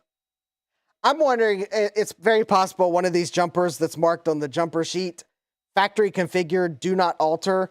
I'm honestly wondering if one or more of them controls the cache mode. So, yeah. Of course, it would also be funny because I will increase the amount of cache we have on this at some point. I wanted to run through the initial benchmarks first. It would be very funny if when I go up to 256K cache, if this motherboard suddenly starts allowing write back mode. That would kind of be funny. Unfortunately, I do not have the manual for this board, and no one has archived the manual for the board, but jumper settings, that's all that's on the retro web is jumper settings. So, all right. So I think that completes our, just remove all jumpers and forget where they go. Problem solved. Yeah. All right. So I think that concludes our Overdrive benchmarks. I am very glad that my Intel Overdrive processor works, and that, more importantly, the fan is not so clogged with dust that it's unbearably loud.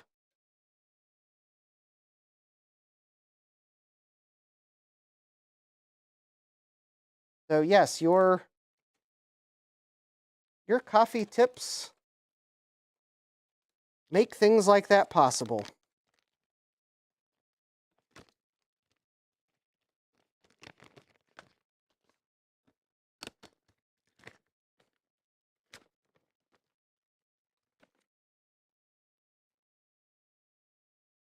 Because I pretty much use a lot of those coffee tips to buy things that you see on the channel. All right, so now I'm going to try this PNY upgrade. This, I believe, was I want to say probably a $199 upgrade back in the day. Claimed you'd get upgraded to a Pentium 75 level of performance. This upgrade definitely postdates this motherboard. So I think in terms of jumper settings, I'm going to have to guess what to configure it as. And I'm thinking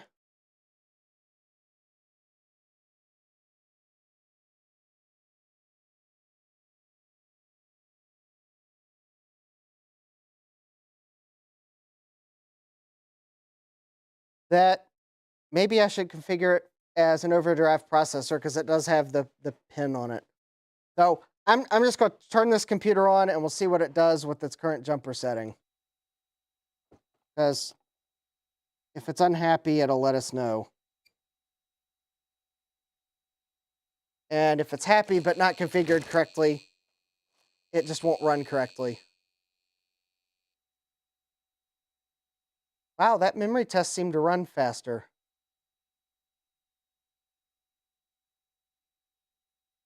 Maybe that's just the placebo effect, but I think that memory test ran faster.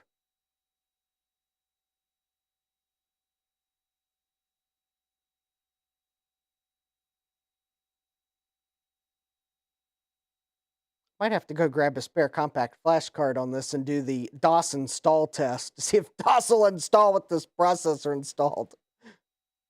Because apparently that's the ultimate compatibility test. Is your processor compatible? Well, can you install MS-DOS without getting read errors from your GoTech so you know the image is correct?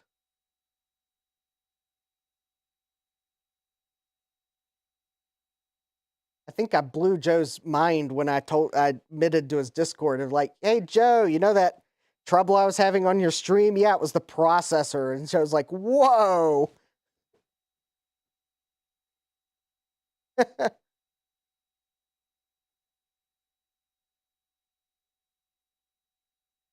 Okay, so let's start off with the CPU check to see what it sees. And that's a good sign. Yeah, Joe didn't believe me. But I think he did believe me, but it was unbelievable. All right, so CPU identification utility does see this as an AMD 5x86 133. Yes, it is actually running at 133 megahertz. The Pentium rating is Pentium 75, meaning that this processor has to run at 133 megahertz to be the equivalent of a 75 megahertz Pentium 75. It is actually running at a 4x multiplier. CPU ID vendor string is authentic AMD, and it is reporting as a 486 AM5x86 or CX5x86. Yeah, it's an AM5x86. So it's a 486 level processor. So yeah, not a real Pentium, and apparently caches in right through mode. So I think the jumper settings, it was saying a pass through mode for the cache on the processor upgrade. I think that basically meant it was going to use the sense lines in the CPU socket to determine write back or write through. Since everything is enabled in write through mode, even processors and all these processors support write back, I think the motherboard doesn't support write back. I may just have to acquire another 486 motherboard.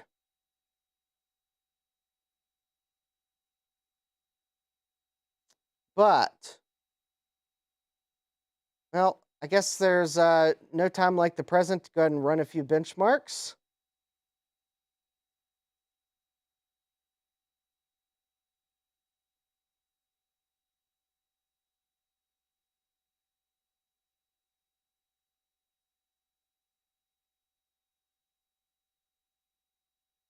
Quite honestly, if this 28.5,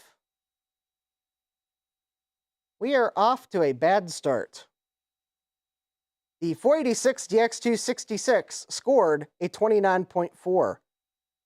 This upgrade processor scored a 28.5.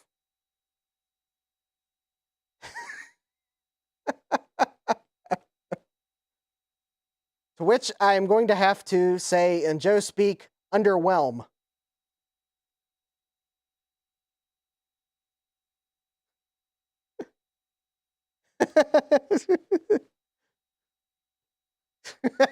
Yeah, that's funny, Roger. Joe practices Zen. The bits are not flipping, the mind is flipping. Yeah. All right, so that is a 28.0, which is worse than the 486 DX266. All right. Definitely not off to a good start.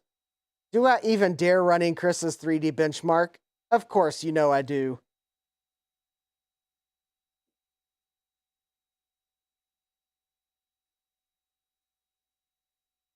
Well, that doesn't look too bad.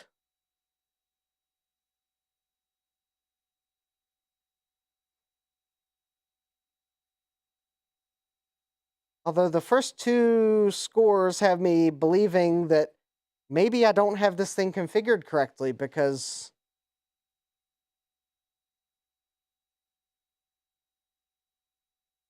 it's doing worse than the DX266. Your computer received a Chris's bench score of 34. Oh, here we go. Okay. So the DX266 scored a 29.9. This one scored a 34.5. So okay, not quite as good as the Pentium 83 at 37.9, but okay, at least something shows a increase. I guess this goes to show that not every processor upgrade will give you the same performance on various tasks. This one I'm expecting to score an 8.5.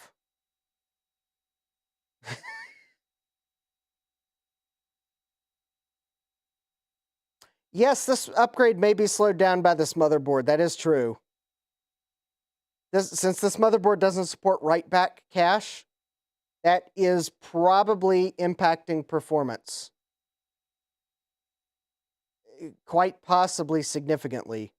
Although it may be equally impacting all of these processors' performance. Because all of them, even the Cyrix processor supports write back. This version, I think, supports write back. I just never noticed it was only in write through. Because I think at the time I figured, oh, the Cyrix doesn't support write back. But I think I found some evidence online that it does. I think Cyrix implemented write back support in all their CX 486 processors.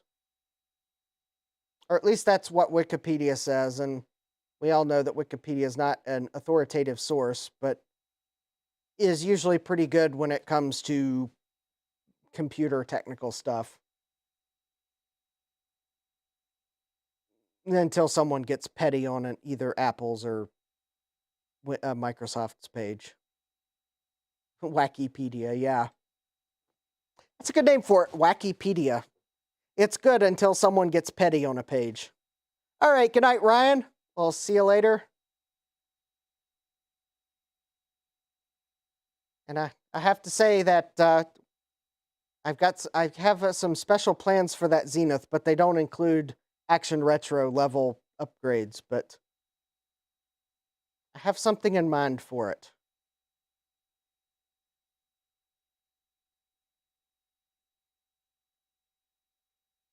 All right, well, let me see. Oh, yeah.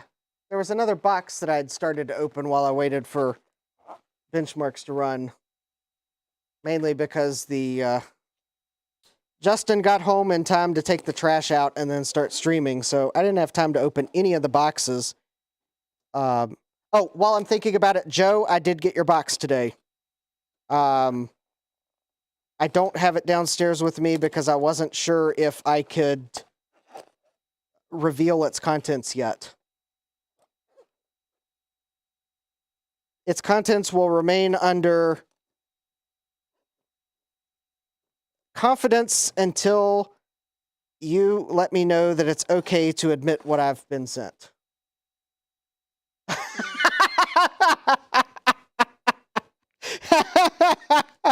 Oh, Joe, you don't remember what you sent. I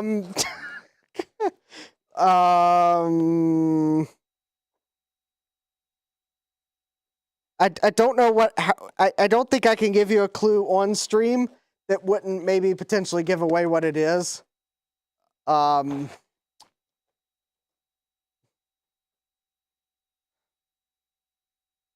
Oh, I think I can, let me, it's a, one of your prototypes of a particular product. Is that enough of a clue?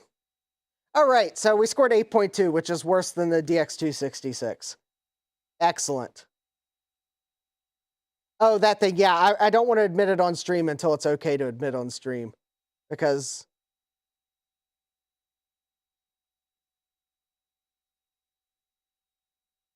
of reasons.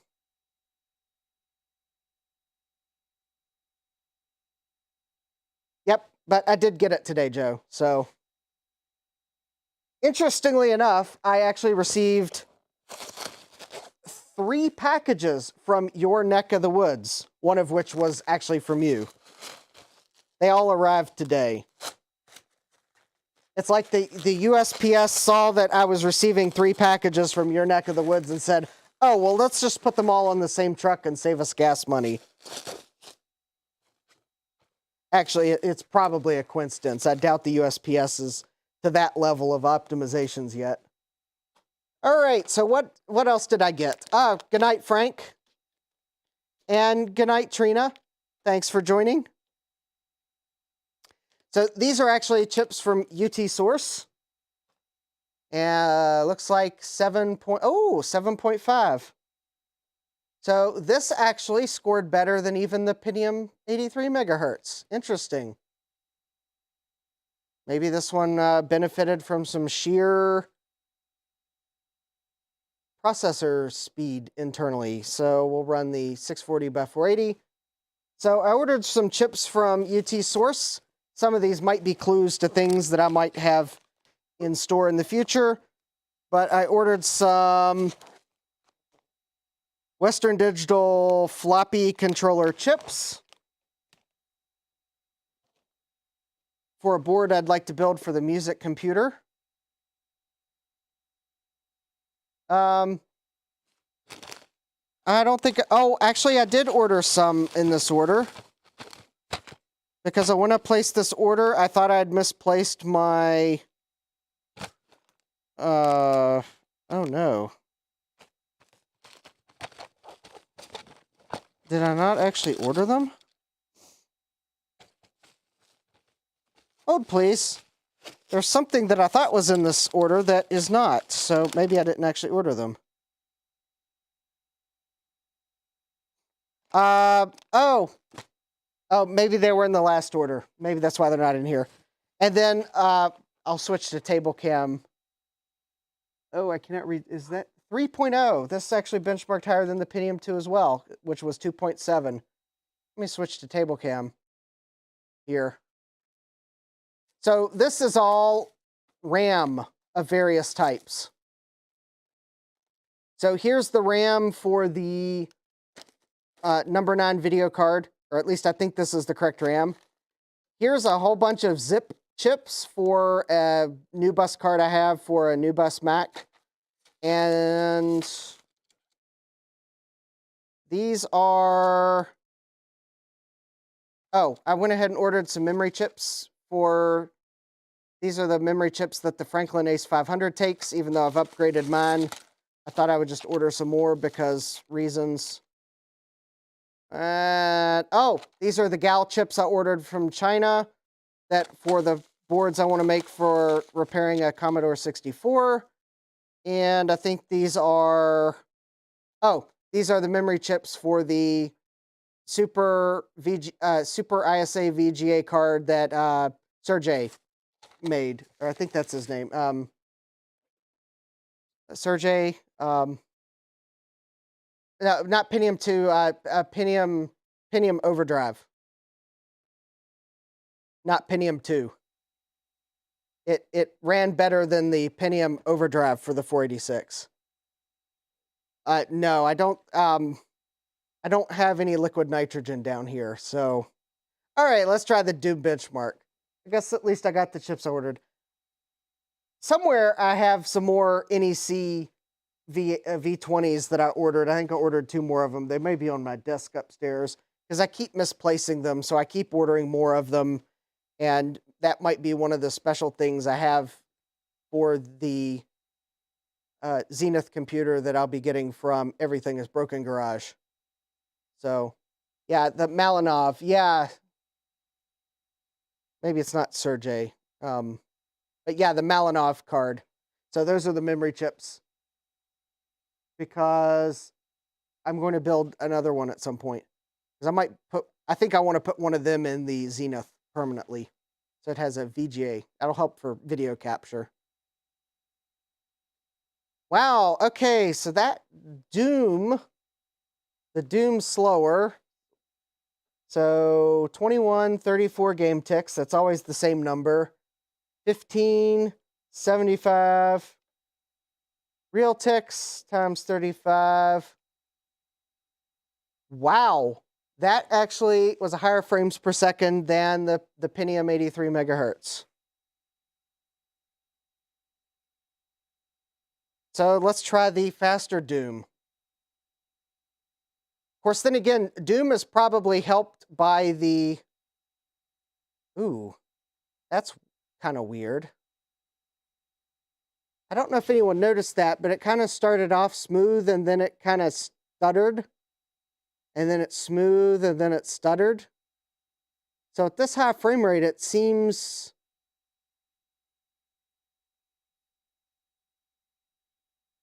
Seems like the performance is differing based on what's on screen. Which I don't think the Pentium 83 was doing that as bad. So this might have a better frame rate than the Pentium 83 megahertz. Maybe, but I can definitely tell by watching that it's inconsistent. More so than the Pentium 83. But I'm definitely seeing that this AMD 5X86 for certain workloads, I could definitely see how paying $200 for it to get a little more life out of your 486 could be an appealing decision. Because I suspect that for business workflows, so like productivity apps, web browsing, and some games, I could see how this processor would be a value at $200 and it'd give you a little more performance. But I suspect, though, when we get to Quake, it's going to be awful. I don't think Quake's going to do it any favors.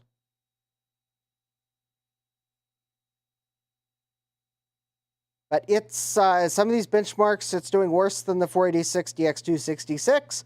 Some of them, it's doing better than the Pentium 83. So, well, I think actually, so, all right.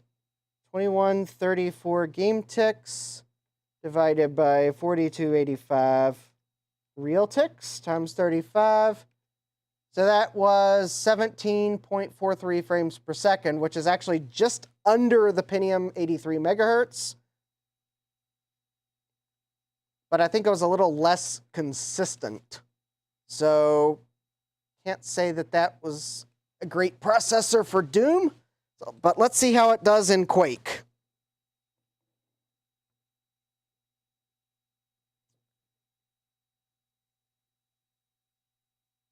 And then the fun thing is I'm going to upgrade the cache in this board. And I think the...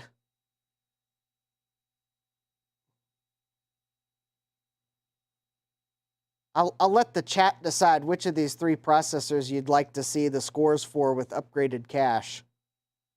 So I guess you can, if you're there in the chat, I don't know if I can do a survey.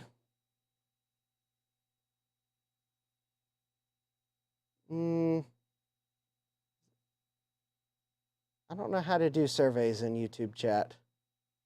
Oh, wait, engage with your audience. Start a poll. Here we go. All right.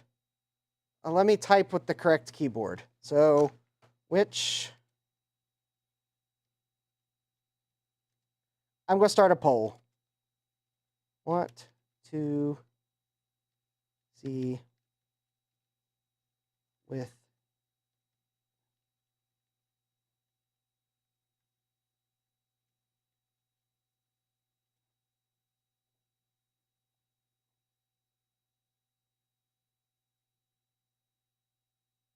so we've got the Intel 486 DX266. We've got the Intel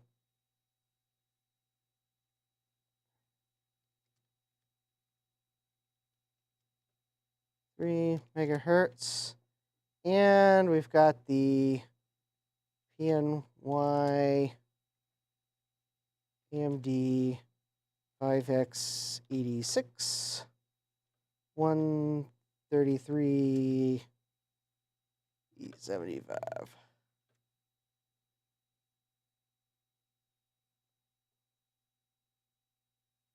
All right, so as I wrap up the benchmarks for the AMD upgrade, you can engage with the poll I've just submitted. Pick the upgrade you want to see, or the processor you'd like to see benchmarked with 4 times the L2 cache on the motherboard. And we'll see if it makes a lick of difference. So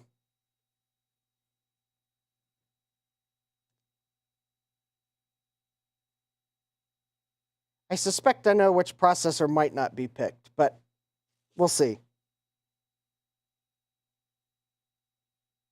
If there's a tie, then I'll place the tie-breaking vote amongst the 2 that are tied. Or 3 that are tied. But probably not 4 that are tied, because I don't think you can add a write-in option. Because we will not be putting the Cyrix processor in with increased L2 cache, because I don't think that'll help it at all. I don't think that'll help it at all.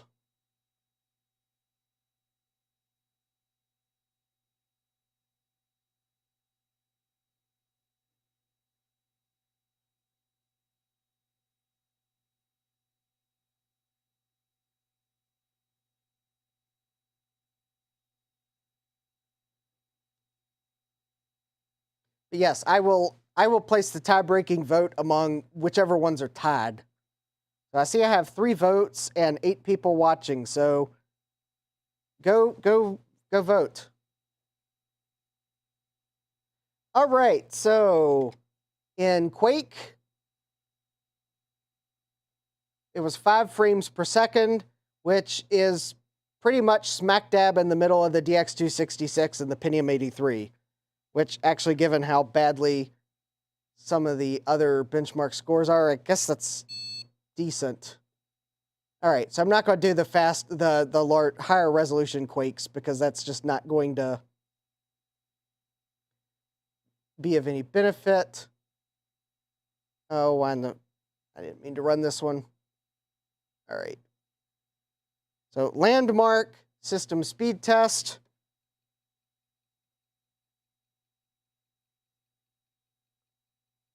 So it's saying I am running like a 381 megahertz AT with a 636 megahertz 8287, which is between the other 2, but definitely closer to the 486 than the Pentium.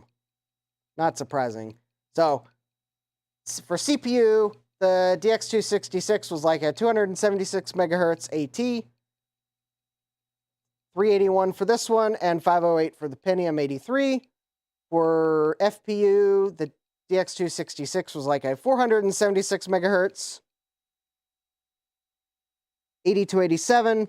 This one's 636, and the Pentium 83 was like 1039 megahertz. So I can't say smack dab in the middle, closer to the 486 than the 586. So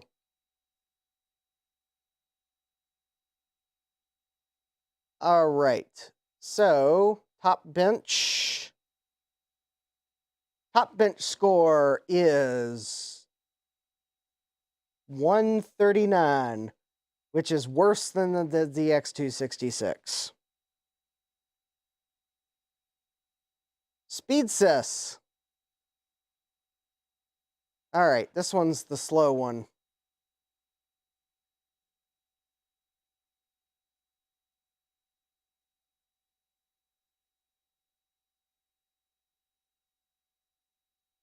All right, this is also the last benchmark, so the memory bandwidth is interesting.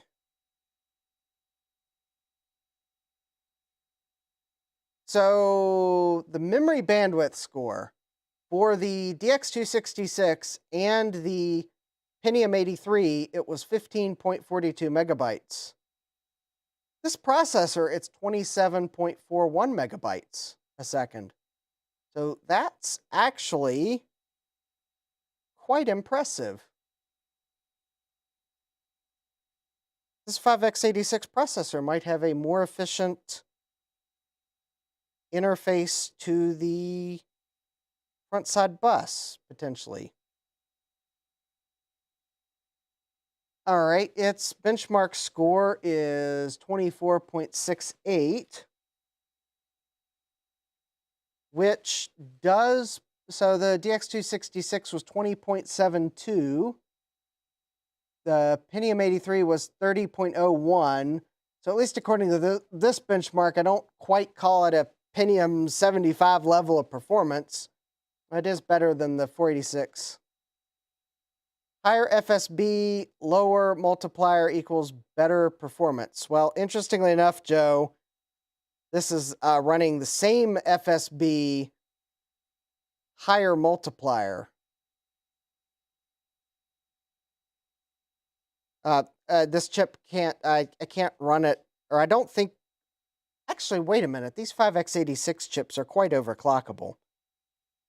And I think the jumper settings are such that I bet I could set this motherboard to 40 megahertz, set this AMD chip to 3x multiplier, and I bet it would run better. Okay, clock for clock, yes. Okay.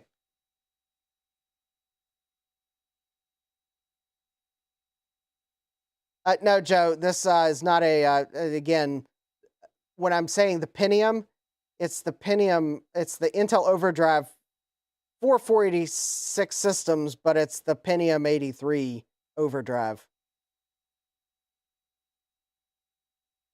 Yep. So same CPU at the same clock speed. The higher frontside bus, lower multiplier will run faster. Yes. And I could probably demonstrate that with the Pentium 2, the actual Pentium 2 system, because I believe I have 300 megahertz processors at both frontside bus speeds. Or if not, might acquire one for such a demonstration someday in the future.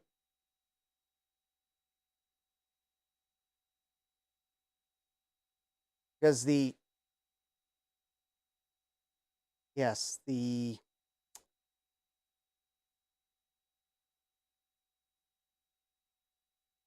Joe's just says, first computer I could mess with on that was the first computer I bought with your own money. Yep, I got a couple % better performance doing that.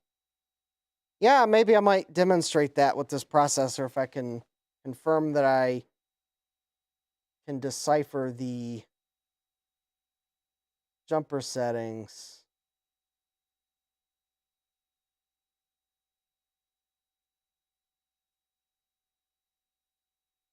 Okay.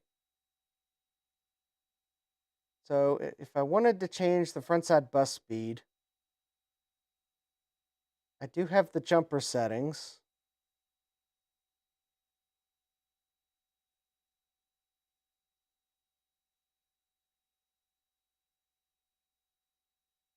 I do not know how in the world this motherboard is setting clock speed.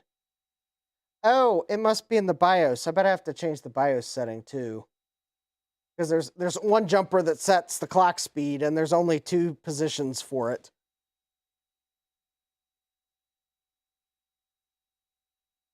So with its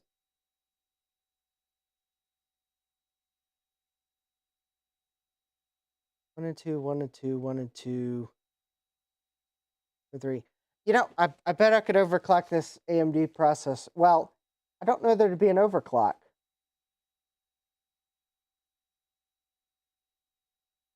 Yeah, though, if I do want to try this processor with a 40 megahertz front side bus at a 3x multiplier, which wouldn't overclock the processor, but I also wouldn't necessarily risk it.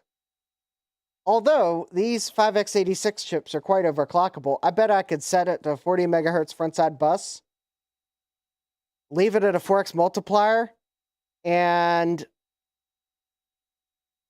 it would be an overclock, but I bet it'd run fine, especially if I found a fan to kind of blow some air at it. Yeah, 120 would be an overclock. Well, but the thing is, Joe, this upgrade can't do 4 at 3.5. It can do 3x or 4x. It does not have jumper settings for the in-betweens.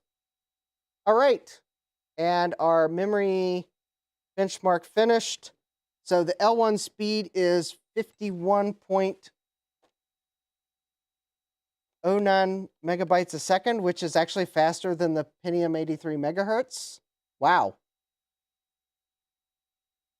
The level 2 cache is 20.39, which actually is the same as the Pentium 83 megahertz. And the memory throughput is actually a little better than the Pentium 3 and the Pentium 83 megahertz and the DX266 tied on the memory throughput. This one's a little faster. Interesting. Yeah, let me see if I've got a fan. I am very tempted to try 40 megahertz before I upgrade the cache. And I'll try a few strategic benchmarks. Let me see if I can find a fan. It doesn't have to be a fancy fan. It just has to be a fan that I plug it in and it'll blow air. And not be super noisy, because I don't want to put up with the super noisy fan. And not attached to anything, because I don't want to unscrew it. I know I've got to have a fan around here somewhere.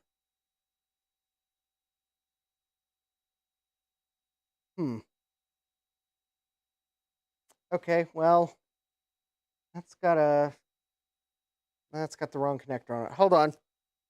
I'm trying to think if I got a fan that'll just plug into the power supply. I thought I had one floating around here somewhere.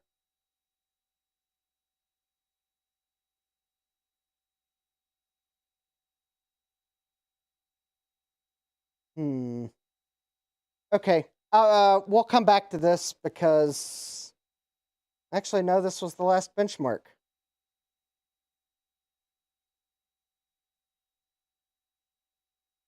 I know I've got a fan somewhere.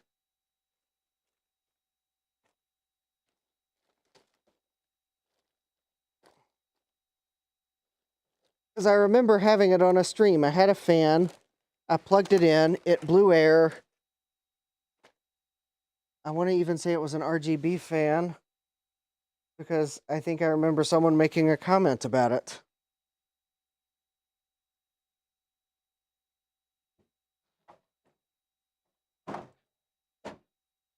And then it disappeared. Disappeared into the ether. Maybe I'll just have to buy a fan.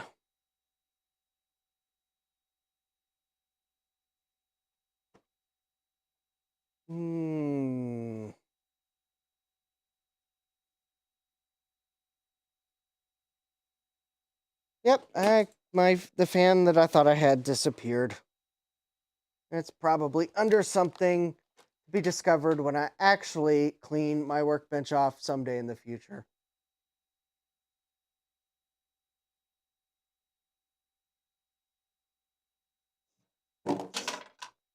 Those fans plug into motherboard headers, so they're not going to be helpful to me right now. Or at least I think they do. Wait, or do they? Hold on. I might have just realized something about the fans in this case. They might actually plug into...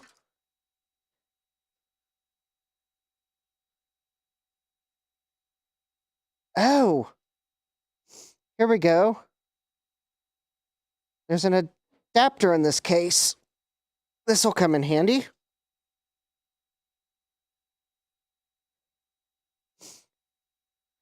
All right, I think I might have a solution.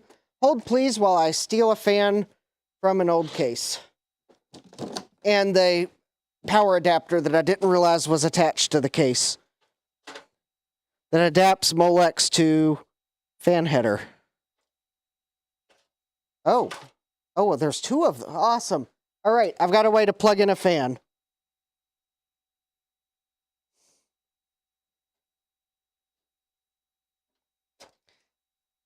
Now let me see if I can...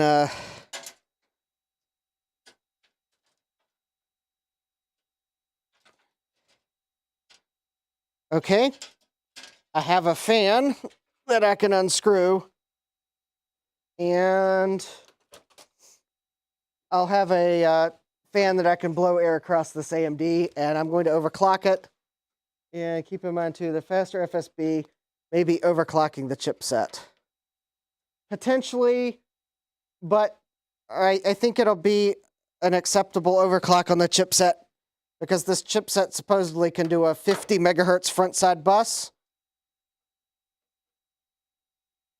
But anyone that knows Intel platforms would realize that that front side bus was too fast for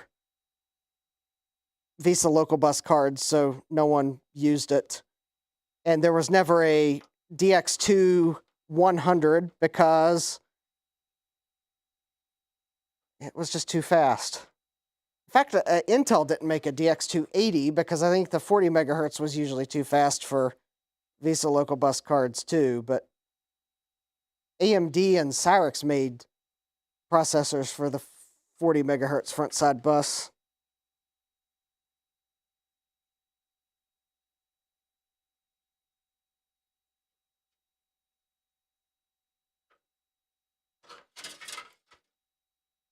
All right, I've got a fan. It's an RGB fan, but I won't plug in the RGB because I can't.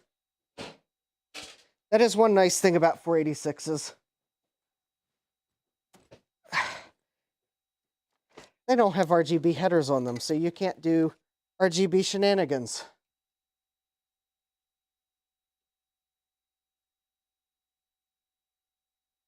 All right.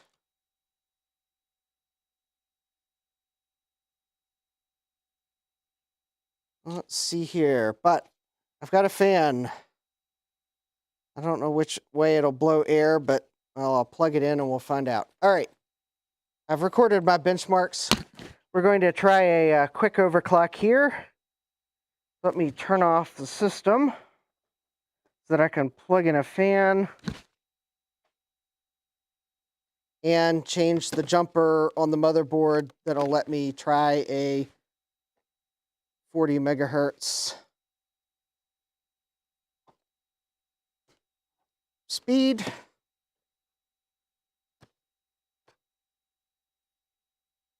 soon as I figure out which way this fan will blow air, I will put gaffer's tape to hold the fan in place.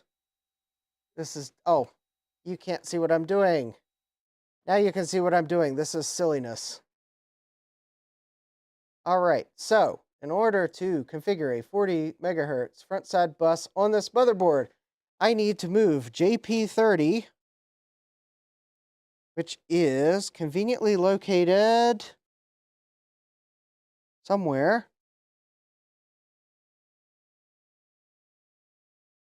I think it's actually near the clock generator chip.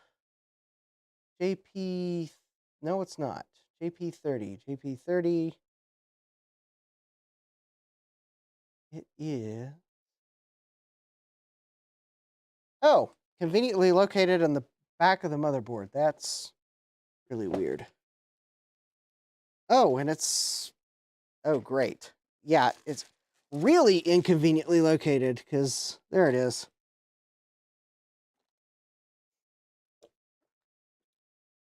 You can't see it because it's actually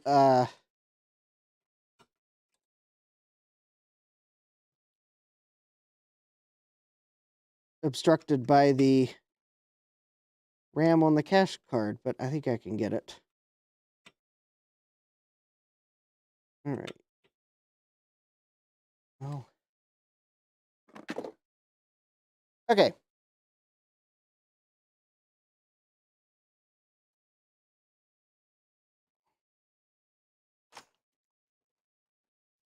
Oh, I just realized I actually have to change 3 jumpers. Okay. The first one I gotta change is the jumper that controls, I think it controls which clock speeds are available for the clock generator to generate.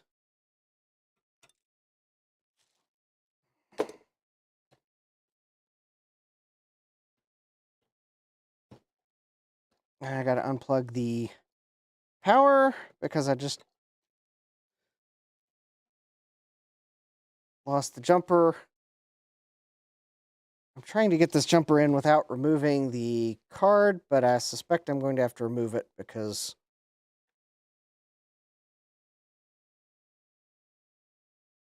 but anyone that's ever removed and inserted Visa Local Bus cards would know why I don't really want to remove it unless I have to.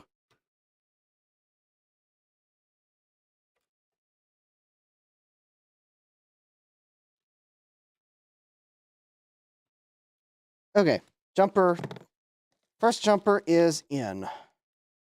Just realized, though, I have to change the 2 jumpers for the Visa Local Bus.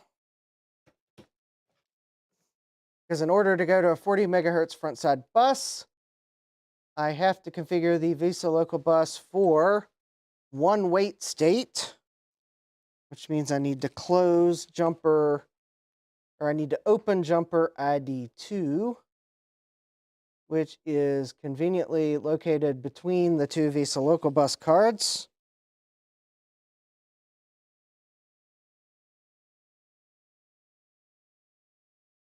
And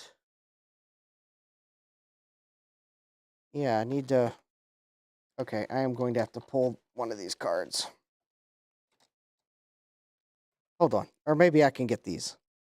So ID 3, I need to close to configure greater than 33 megahertz frontside bus speed. I think that tells the Visa Local Bus cards what speed they're running at. And then I need to remove jumper ID 2 to set 1 wait state. So I bet if I did a graphics benchmark, it won't. This may actually impact some of the graphics benchmarks too, because now the video card's going to be running at 1 wait state. All right.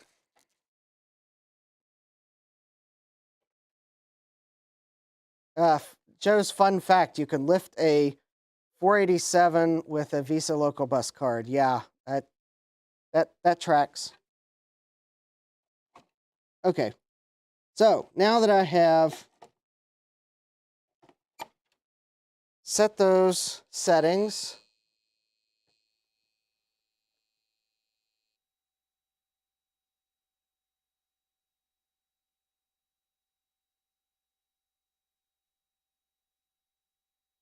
for it to ignore my press delete. There we go. Okay, standard CMOS settings, there's no settings there. Advanced, nope, nothing there. Advanced chipset setup. So frequency select is 40 megahertz. Oh, let me try that. Oh.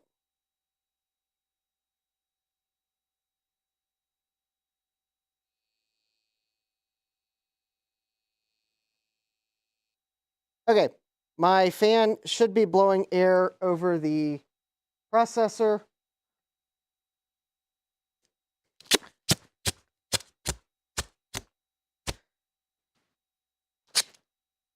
this processor, this fan will now be held in place using patent pending gaffer's tape technology.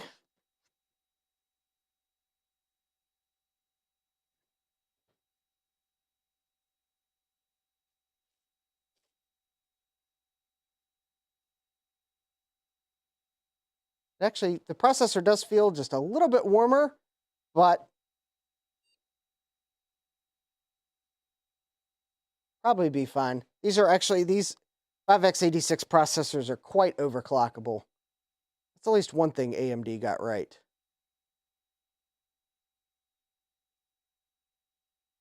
Of course, maybe they didn't intend to make them overclockable, but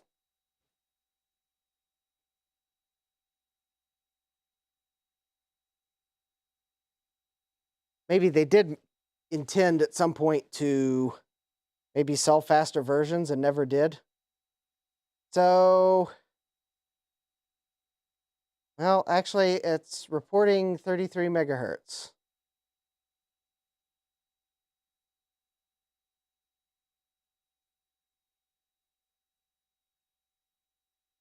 Well, that's disappointing. Okay, well, let me see if any of these benchmarks show any difference. And I'm going to start with the quicker ones to run.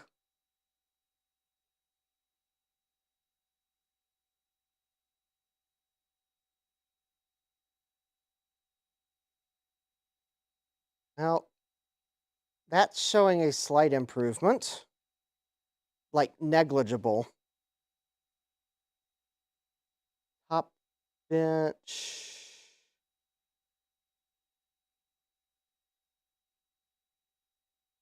See, top bench is saying 186. Oh, wow, it was at 139. So I guess maybe I did overclock it.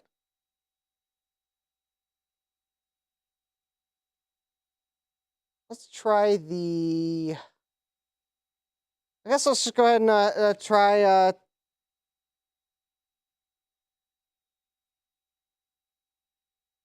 try the benchmark. So this is... So 3D bench.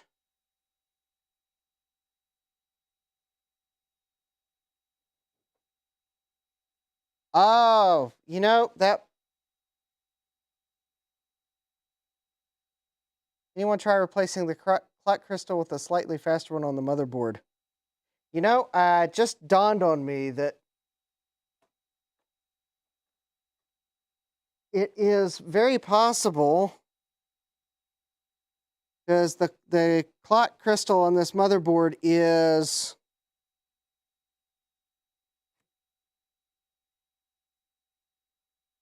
looks like a 33 megahertz. It is quite possible that if I had the manual for this motherboard, it would tell me that I need to put a new crystal on. But this processor is running faster. So with this overclock that I've implemented, I just almost matched the 83 megahertz Pentium. So I think I am actually running at 40 megahertz times 4.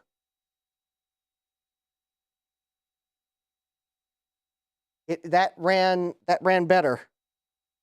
I am seeing a difference, although maybe it's a placebo effect.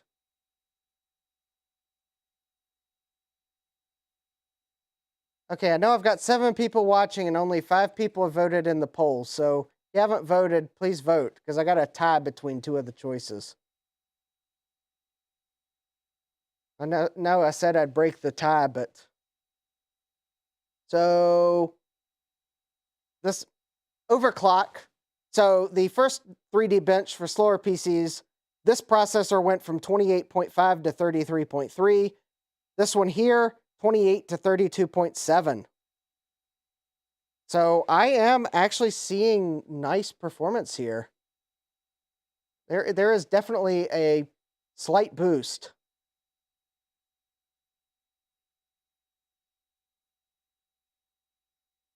I mean, nothing to necessarily to write home about, but it does seem to be a free upgrade, although at the cost that my VESA local bus, I got to run it at 1 wait state. So that there is a cost, but it is VESA local bus wait states.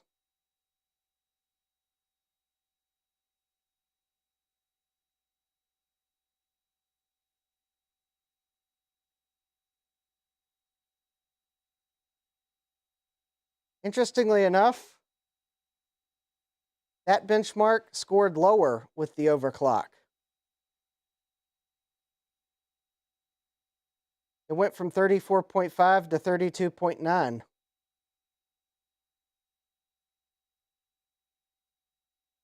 But that's probably because my graphics card has 1 wait state. So the graphics card is probably limiting because we can't write to the frame buffer as fast. Yeah, this one here looks slower. In fact, I think the 1 wait state on is probably going to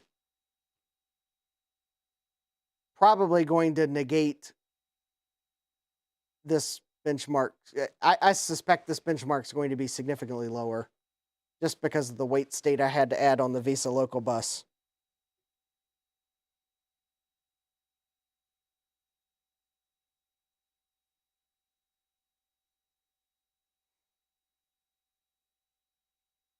So that is the disadvantage of VESA local bus. It's basically the cards are on the processor bus.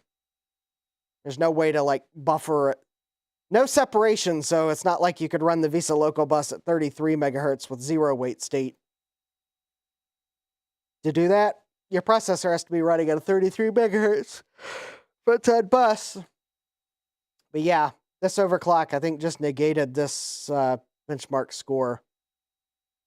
So for anything that's that was bound by the graphics card, you would probably not want to do this overclock.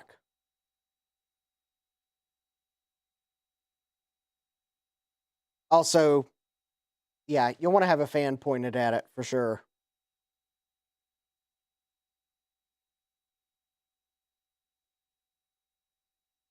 I would try overclocking my Intel Overdrive, but it was too expensive. So no, won't do it.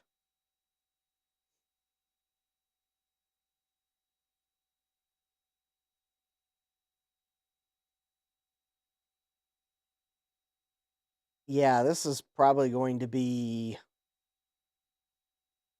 So this benchmarked at 8.2 non-overclocked, and I bet it's going to be 6 or 7 overclocked. That's my guess. Feel free to place your guesses in the chat.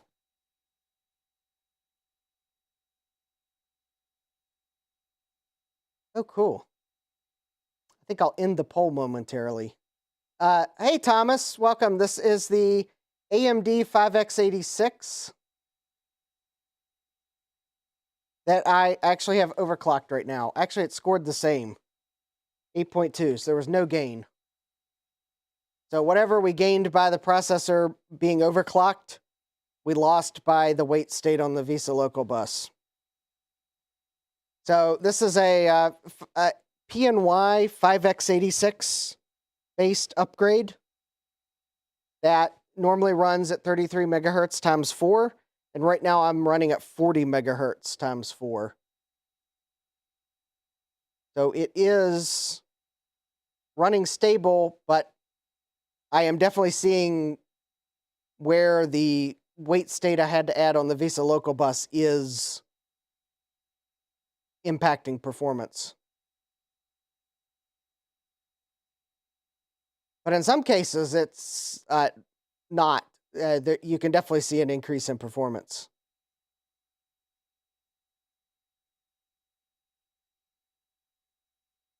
Oh, yeah. So not overclocked. This was 7.5. We plummeted to 6.3. Yep, that wait state killed that benchmark, and this one was at 3. And it wouldn't surprise me if it's 2, which would be lower than the DX266.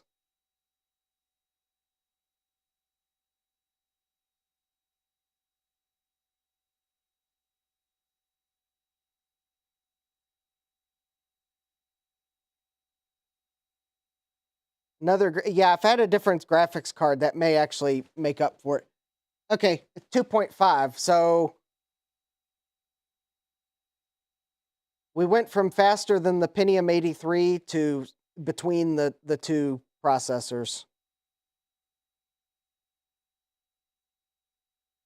Well, actually, I think the wait state may be, well, the motherboard manual says you have to do one wait state for a front side bus over 33 megahertz.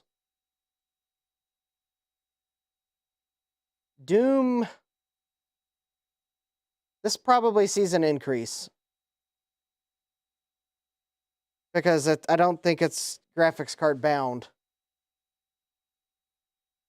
Yeah, it's faster than your 8088 at 4.77 megahertz. Yeah, that's for sure. But the cool thing is, this PNY upgrade I'm testing now, I think it cost $199 originally. And and now there's a seller that's selling them. You can pick them up on eBay for like $49, or actually $48. I think they're listing them at 50, and that seller accepted an offer of 48. They told me that was the best they could do. So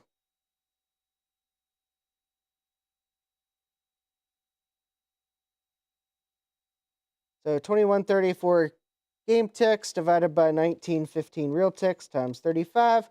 So that gave us actually that was worse than went from 47.4 to 39 with the overclock. So that actually, it would appear as if the wait state actually did make a difference.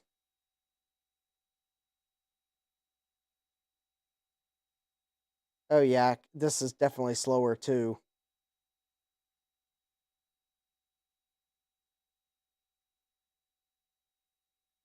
Yeah, this is...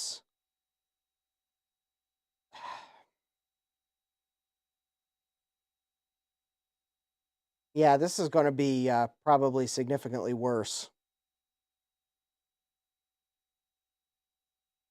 So I think I could definitely recommend that if you're using Visa Local Bus, you may want to reconsider overclocking the front side bus to 40 megahertz, because you're probably going to have to configure a wait state on the Visa Local Bus.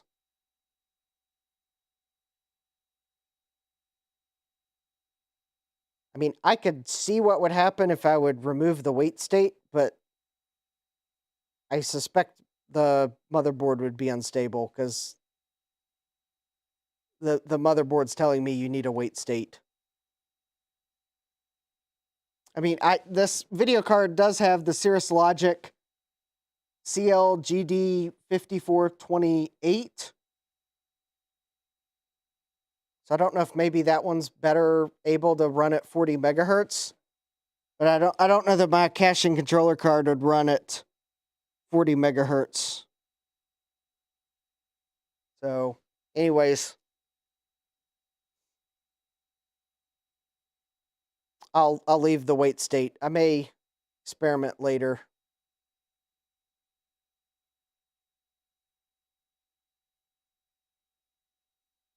I'm not even sure I want to see what Quake does, because I bet Quake... Actually, Quake seems to be more processor bound than anything, so maybe the extra wait state won't hurt it as much. So 2134 divided by 4267 times 35. So that was 17.5 frames per second. So actually, no difference. No change with the overclock. So that tells me that was processor constrained. Or, well, I think what that tells me is we traded...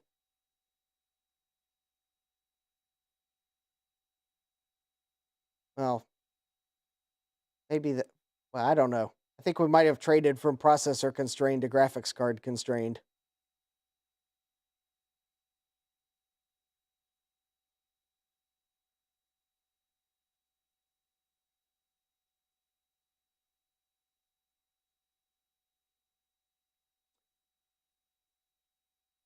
All right, well, I'm going to end the poll here momentarily, so place your final votes, and Palladium. Hi, Palladium, and I do see your vote change, so I will.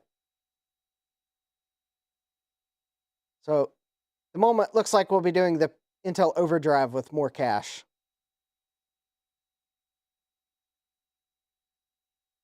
which I think's only fair because this one got an overclock. So I think it's only fair that the Pentium Overdrive gets a upgraded cache.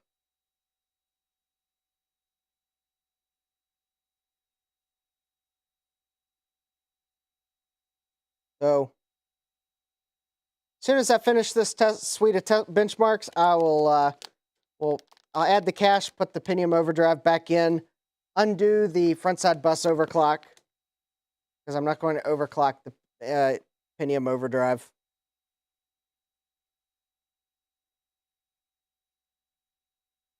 At least not without doing some research as to how durable they are and for overclocking. Because this PNY upgrade cost $48 plus shipping. This was like $150.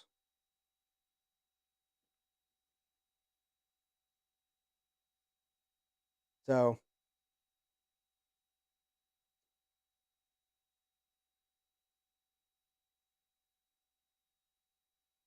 still but granted, I don't know what it costs new, but seemingly these have held their price better. Although I think the PNY upgrades probably still command a slight premium because the 5x86 processor is overclockable. And, well, there's nerds that'll overclock them just because. Although, from what I'm seeing here and what you're seeing here, just because you can overclock it doesn't mean it's going to help you in all scenarios. And for some of these games, this overclock is not helping a bit.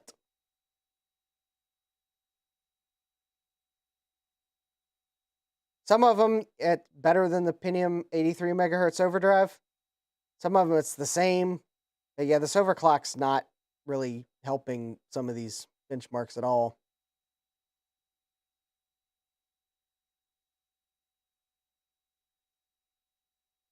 And the thing is,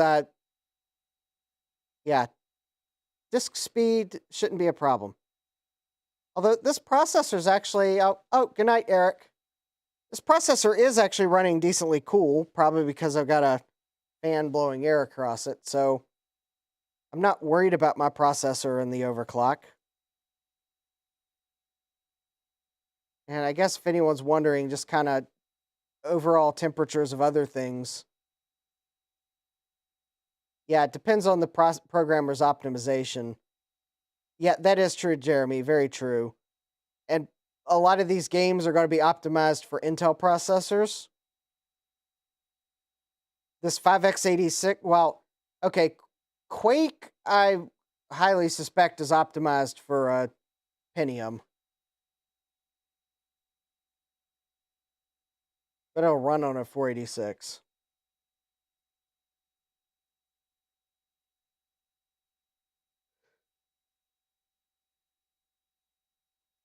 All right.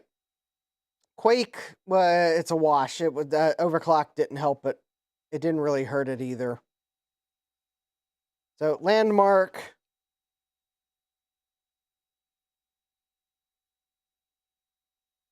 Landmark is really not showing much of a difference, clocked or overclocked. This Landmark showing the CPU clock is 135 megahertz. I don't know. It is potentially possible I'm not overclocking this the way I thought I was. Top bench, though, shows a decent improvement.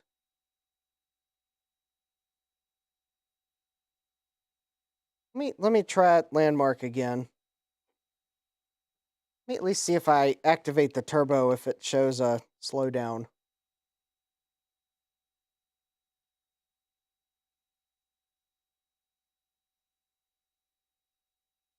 Well, there we go. Now it's showing me different numbers.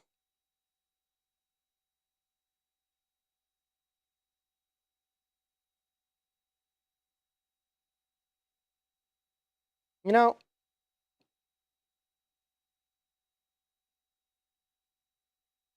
501 and 840.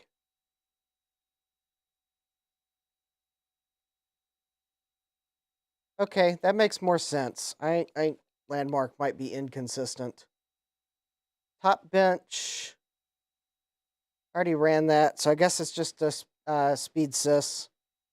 All right. Let's see here. First one number we'll get is the memory bandwidth. And I'm curious what it'll see. I don't think the Visa Local Bus wait state will affect the memory bandwidth.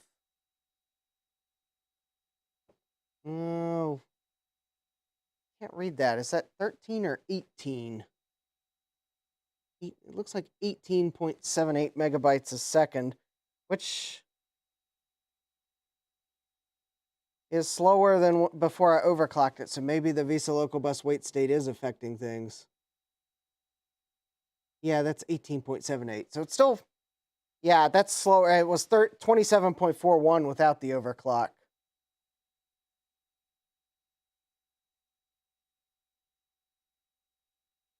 You know, it is quite possible that this processor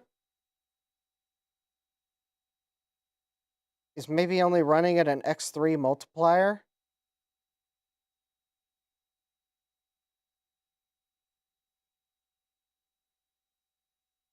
Forty times 3, or some other weird combination. I don't know. I'm not totally convinced it's running at 160 megahertz internally. But yeah. Yeah, the wait state on the Visa Local Bus may actually be affecting things more than I thought it would. The benchmark in this looks like 28.88, which is a little higher. It was at 24.68.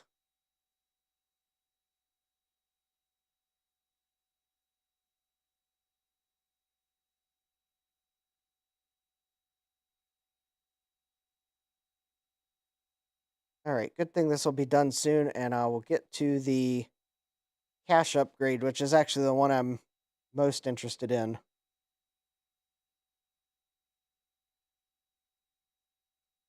It is kind of a bummer that this doesn't support write back. So I guess if anyone's out there and you know of a Visa Local Bus 486 board that actually supports write back cache, I'd be curious to know what it is. Because I don't think this board actually supports it, even though the BIOS seems to indicate it should. I mean, I guess maybe I could get a Pentium or a PCI 486 motherboard, and I think by that point they probably did support write back cache. Quite honestly, maybe that'd be better because then I could use a PCI video card.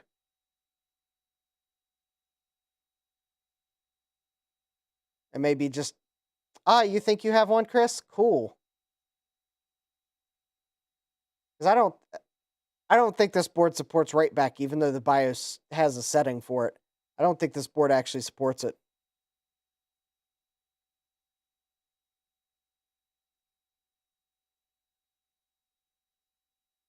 Yeah, because not only this board doesn't support write back, it also seems to have a hole in its cacheable memory, and it does not cache the 16th megabyte of memory.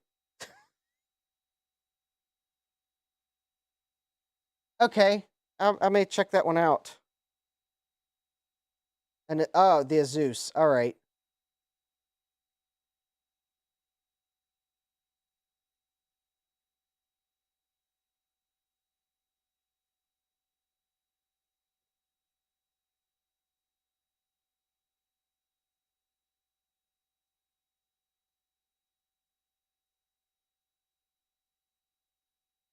Oh, cool. The Obsolete Geek built your 486 system. That's really cool. Let me see here. Actually, that board is...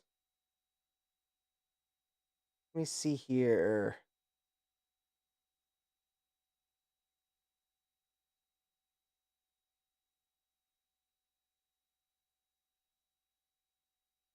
Well, that board would support Cyrix processors, so that's cool.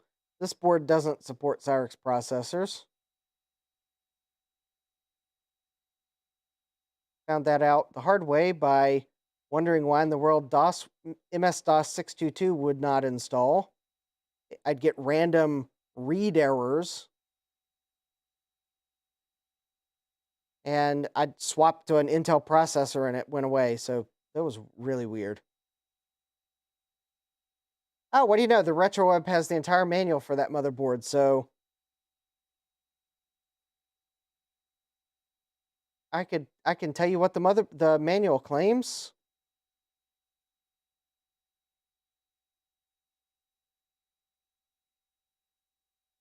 Well, that motherboard you have, Chris, the manual says the level 2 cache is write back. So if it supports write back level 2 cache, then that probably means it's going to support write back on the level 1 cache too. Yeah. All right, I may have to, yeah, I may have to keep an eye out for a board like that.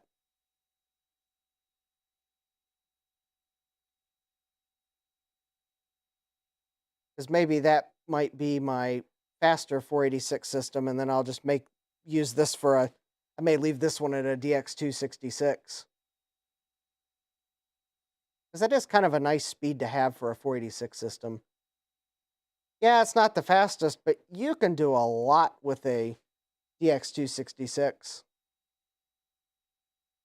In fact, if I were going to guess a system that might run AlleyCat halfway decently, it would be a 486 DX266. Actually, that might run too fast on a computer like that. Maybe with turbo off. Or is it turbo on? I don't know. I always get that mixed up as to... I guess technically I would call turbo off the slow speed. But I think on this motherboard, the switch should really be labeled like the opposite of turbo, because you press it and it gets slower. All right, there we go. I got the final benchmark scores here. I'll be able to get to this level 2 cache upgrade. So our level 1 cache is at 54.19 megabytes a second, which is a little bit higher.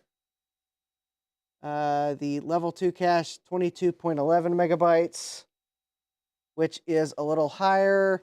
And the memory throughput is 9.04, which is actually slower. So,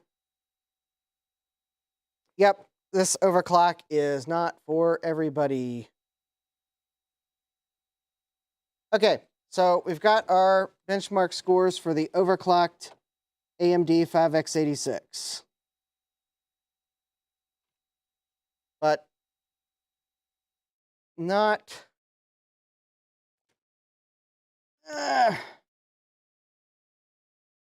no, I'm not really too impressed with it overclocked.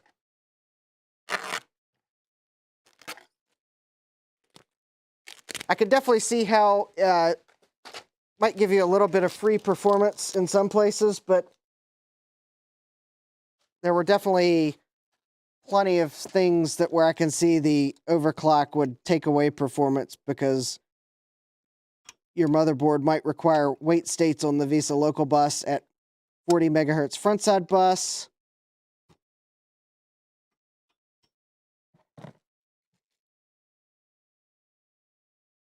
Or things like that. All right. So I gotta change these jumpers back. This one jumper.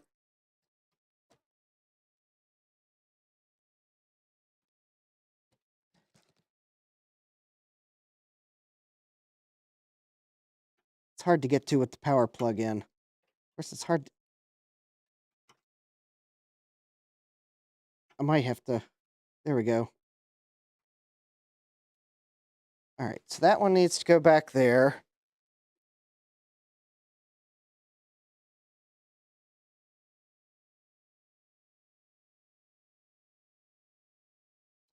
All right, so what I'm going to do, because I don't want to overclock the Pentium Overdrive, is I'm going to change these jumpers back, and then I'm going to go into the BIOS and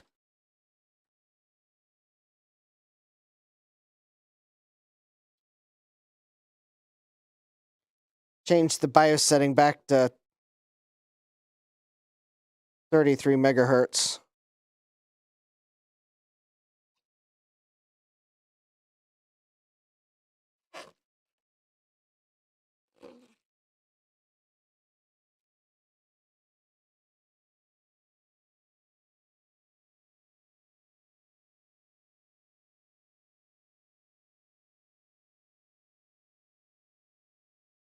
And then I'll put the Pentium Overdrive back in. Or I'll put the cache in and the Pentium Overdrive back in. I want to change this. I want to change this BIOS setting with a processor in it that I know will run at the faster speed.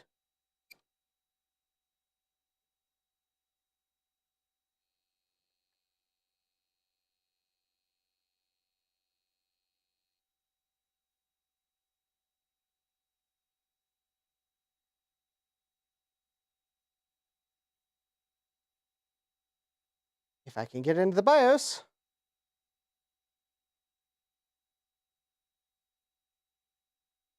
There we go.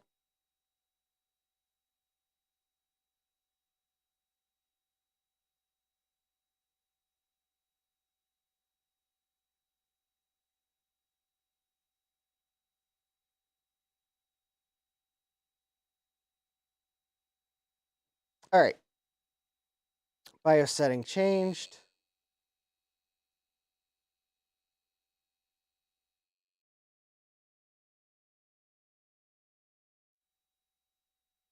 Let me let it actually boot just to make sure I don't corrupt the flash card.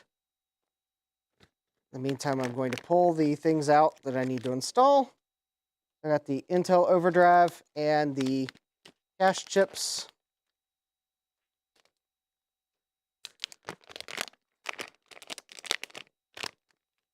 And I've got the jumper, the manual still open, or at least the jumper setting still open, because I'll have to change a few jumpers to set 256K of cache.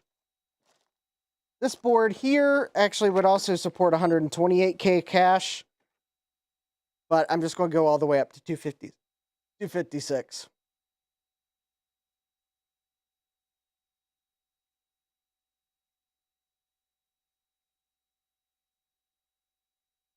Basically, if I wanted to go to 128, I would just populate bank 0 of the cache chips, leave bank 1 empty, and I'd leave the same tag memory in. To go to 256, I've got to replace all of the cache chips.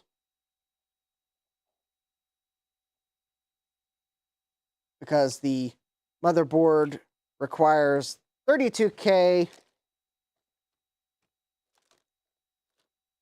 tag RAM for 256K of cache memory. And I'm looking for my chip lifter.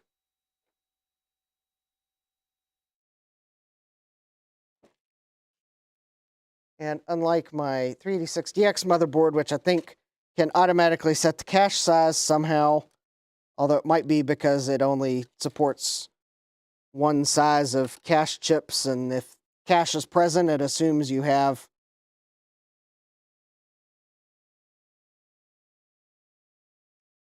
the appropriate amount of cache memory.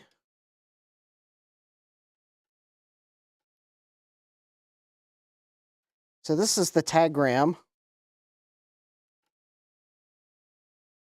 I believe the tag RAM is the part of the cache that actually would store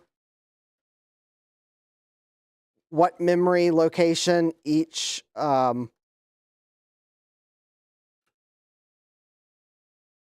the memory location of the item in a particular location of cache storage. So I think it's what helps the cache controller find if what it's looking for is in cache memory. So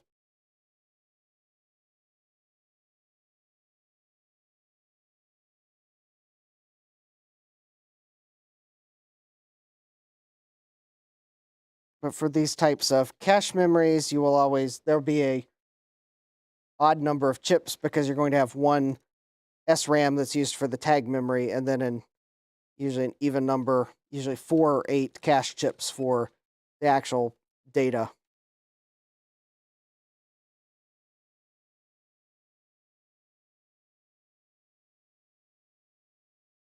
Thomas, I did get my memory chips in from China that for video cards. So I'll have to take a look at those. I'm going to take a look at those on a later stream. But I did order, along with the cache memory, I also ordered memory for the PCI video card I've been using, a new bus card I have for the 2CI as for whenever I get that computer back. And I ordered some memory chips so I could build a couple more of those ISA VGA cards. And for good. And I have enough, hopefully I have enough static RAMs that I can, if I get a couple more motherboards, I can upgrade their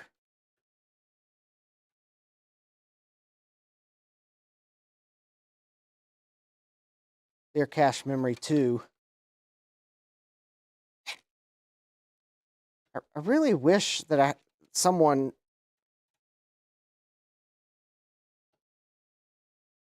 maybe someone out there has this motherboard and has the manual for it and could scan and upload it somewhere. Because I'd really be curious to what the manual describes for the functionality of this board, but I'm kind of thinking it was just not a...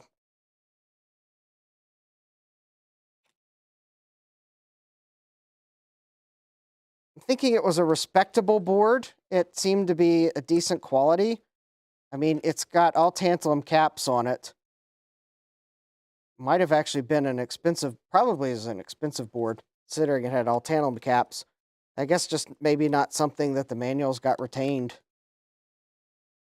Maybe these were intended for integration into other computers, and I mean, maybe there was no motherboard manual per se for this.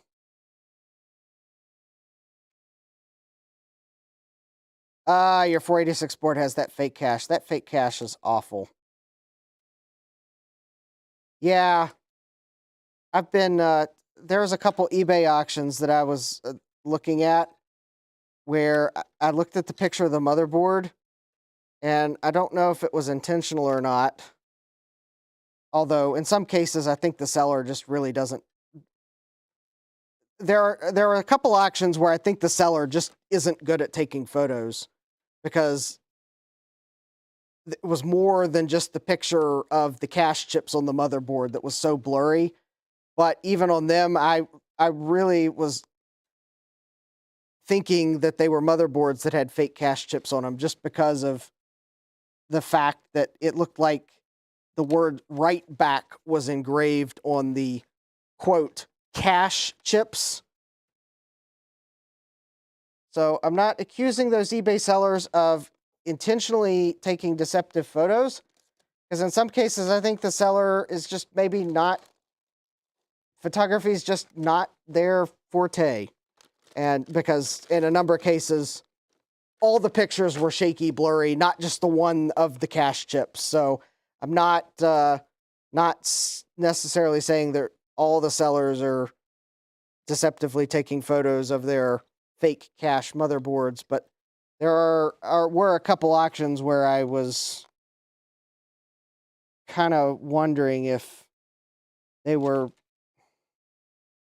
trying to not take the best photo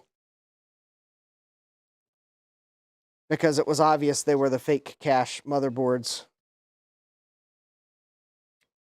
Because there's websites that describe these motherboards.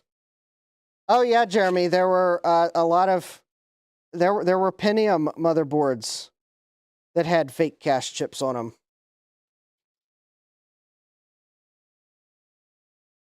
Cache memory was expensive for a budget board.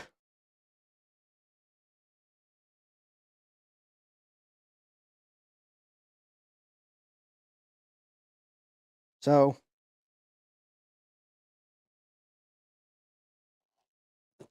in fact, I suspect when I worked at the computer store, while I don't exactly, I can't exactly remember selling boards well, I think at the time I didn't know that they were fake cache chips because they were pretty decently well marked. I can't exactly remember for sure that we got any of those boards, but I seemingly remember seeing them. So I suspect we even got tricked because, well,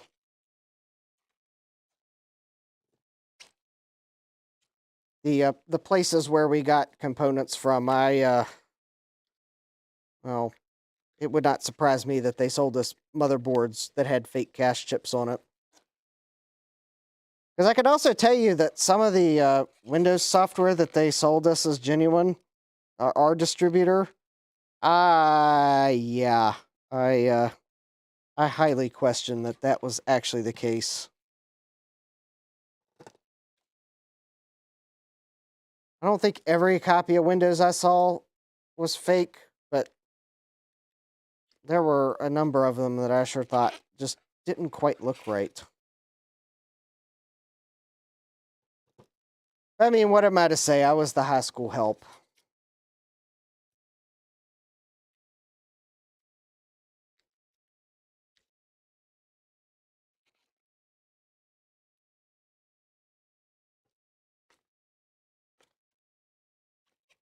I mean, I did mention it to my boss, and he took it under advisement, but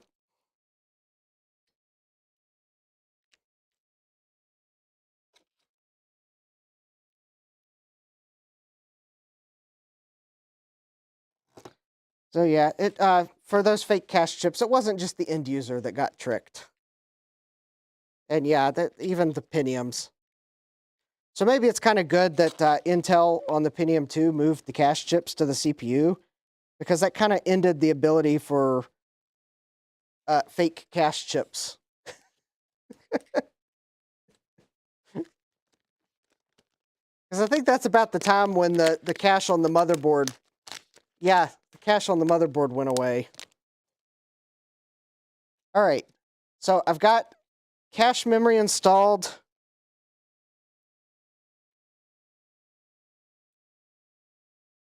Some of the memory's sitting in the sockets better than others.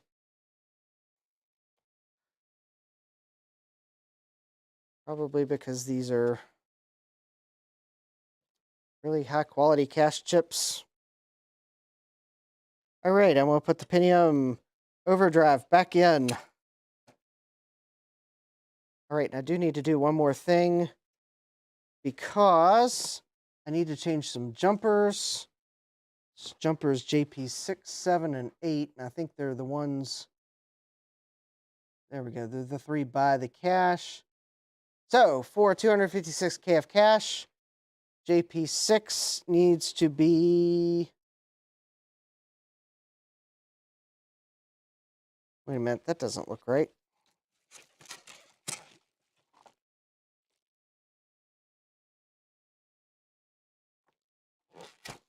Hold on. The jumpers look. Okay, JP6. Oh, JP6 is this one here. Pins 1 and 2. JP7. Pins 1 and 2.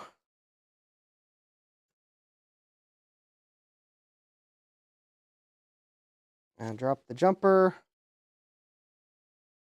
3, 1, 2. And JP8 needs to be pins 1 and 2.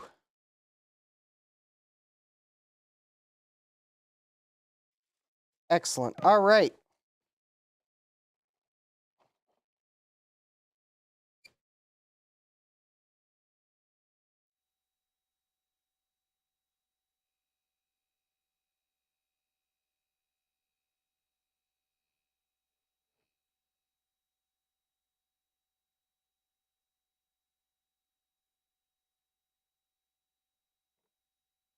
Okay, well, we will see in a moment if it detects the increased cache.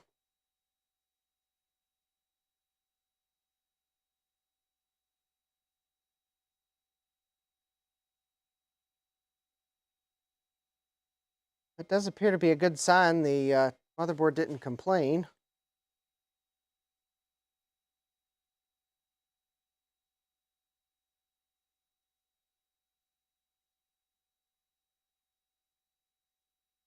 Here we go. Hard drives, or that's a compact flash card. 256K cache memory. All right.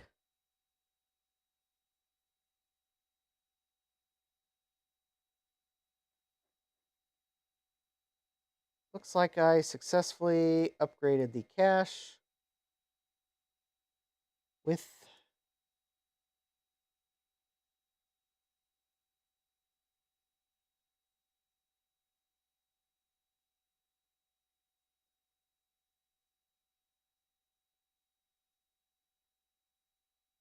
all right. And the first thing I want to do is the check CPU tool. So Intel Pentium 83 Overdrive, 83 megahertz. Yep, it's detecting it correctly and right through mode. So apparently my thought that maybe it will magically start working in right back mode. Not correct. Okay, so let's see what the cache check tool tells us. I'm running these two first because I think they'll have the best chance of telling me if there's something wrong with the cache.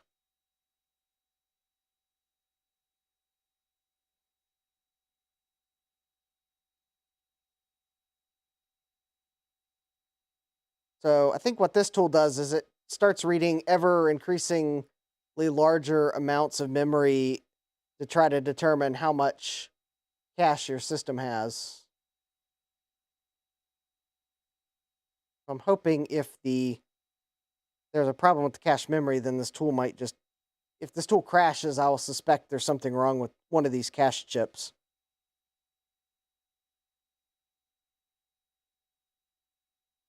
I'm also just making sure that none of them are like exceedingly hot.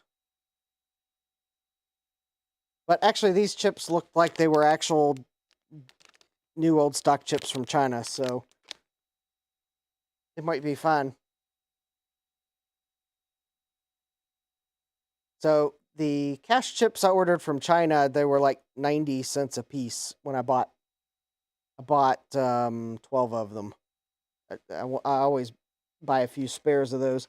The ones I bought new old stock that were in Virginia, let's see, there were 1, 2, 3, 4, 5, 6, 7, 8, 9, 10, 11, 12, 13, 14, 15 in the tube.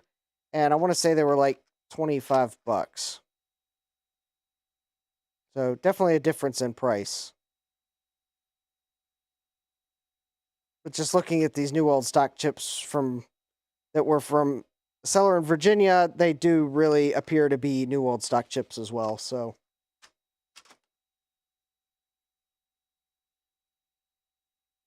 at least in this case, it looks like I got new old stock all around for the cache chips.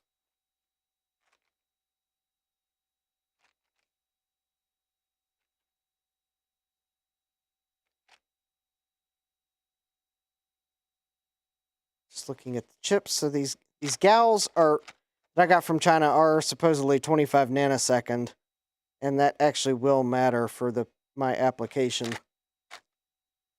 So if I have any weird problems, I'll have to assume I will probably immediately start to assume they've been remarked, and there might actually be 15 nanosecond parts.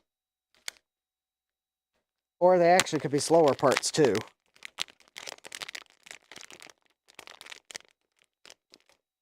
So I'm taking a look at memory while we wait for this to run. So my zip memory chips.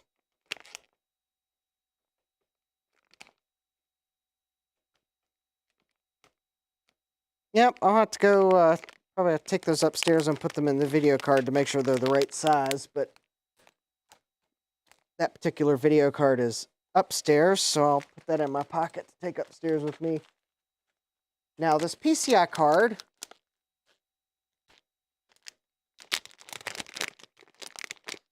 now, you know, these actually might be, ooh, that's nice. I think these are probably new old stock chips. So these are the video memory chips for the PCI card.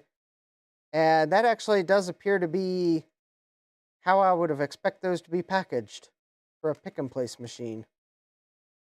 That's not to say they weren't repackaged, but that's oddly specific packaging to remake. So these may actually be new old stock. Okay, so the cache check tool is telling me that L2 cache is 256K. Okay.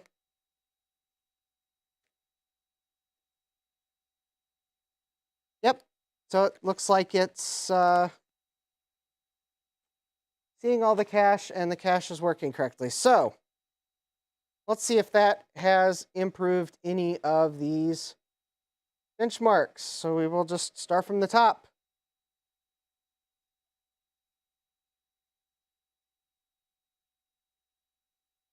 Not necessarily expecting some of these to show much improvement, but then again, if any of these access memory, 43.4. Oh, wow. Okay, without the level 2 increase, this was 34.4. It increased to 43.4. That's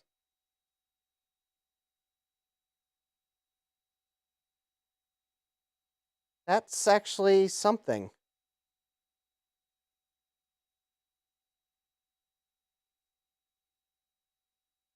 I may have to, at another time, try some of these other processors with the more L2 cache. 34.3 to 42.7. Wow. This is 3D benchmark. Okay, I don't think the 3D benchmarks are going to be helped much.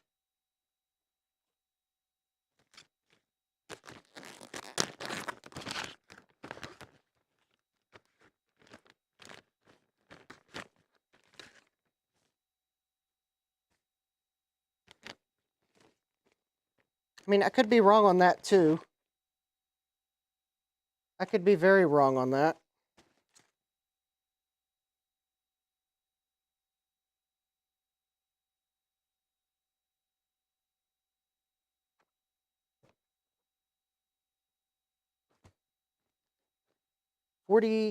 $37.9 to 47.8. So yeah, that's an improvement.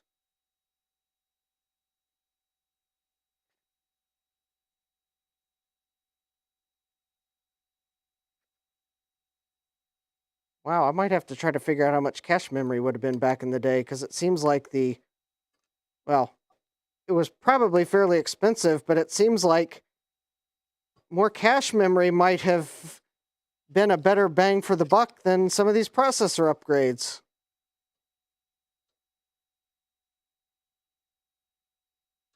Maybe.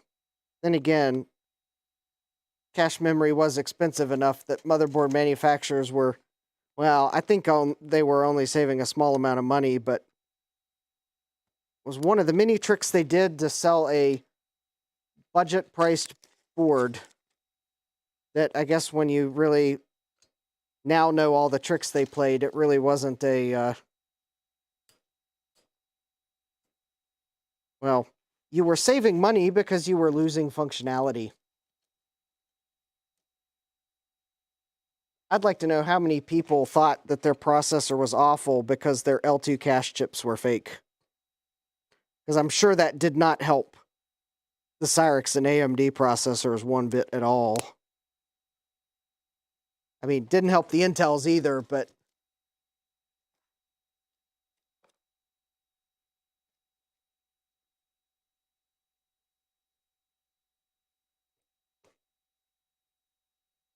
while I wait for these benchmarks to run, I'm upgrading my PCI video card.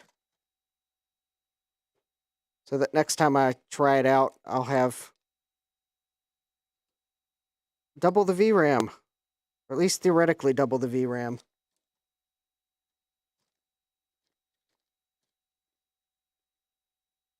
Let's just say back in the day. So that one went from 8.7 to 11.7. We're, this cache memory is, now this 3D one maybe won't see as much of an impact. All right, I don't remember how much memory my PCI video card had before the upgrade, but I just doubled it. And I've got 2 extra memory chips, which maybe I'll just go ahead and stick in the bag with it in case I have trouble with one of those memory chips. We went from 6.9 to 8.9. That's actually...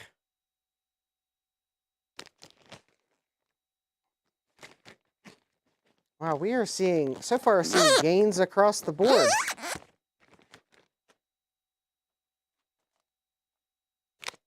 Oh, those are the floppy controllers. This is actually pretty cool. Oh, and I got 8 viewers now. Back up to 8. Cool. Oh, benchmark's not done yet. At 3.0? 2.7 to 3.0, so small bump. Doom slower. All right, well.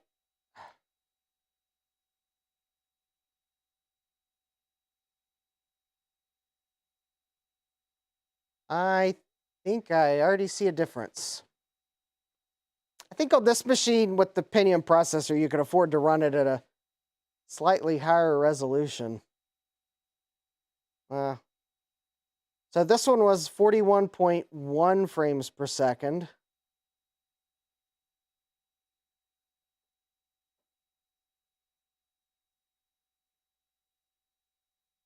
Faster is always better with computers, yes. Well, this cache memory upgrade, so 2134 game ticks in 1214 real ticks times 35. Wow. We went from 41 to 61.5 frames per second just by quadrupling the cache memory.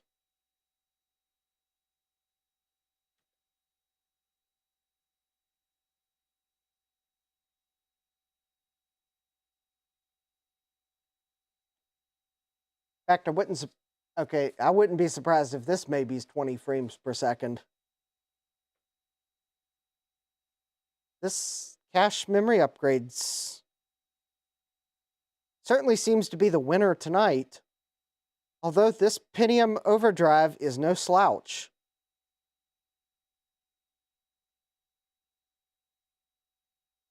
And the AMD did, in some of the benchmarks, did better than I thought it would. I mean, knowing that the AMD's FPUs at the time weren't as good as Intel's.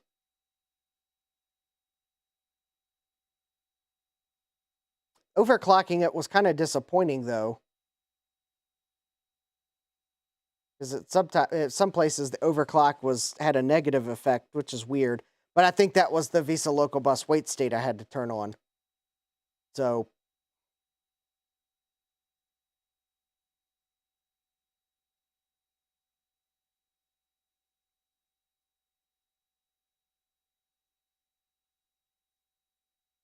I would be So I guess I'm not disappointed that I don't have the heatsink to try this AMD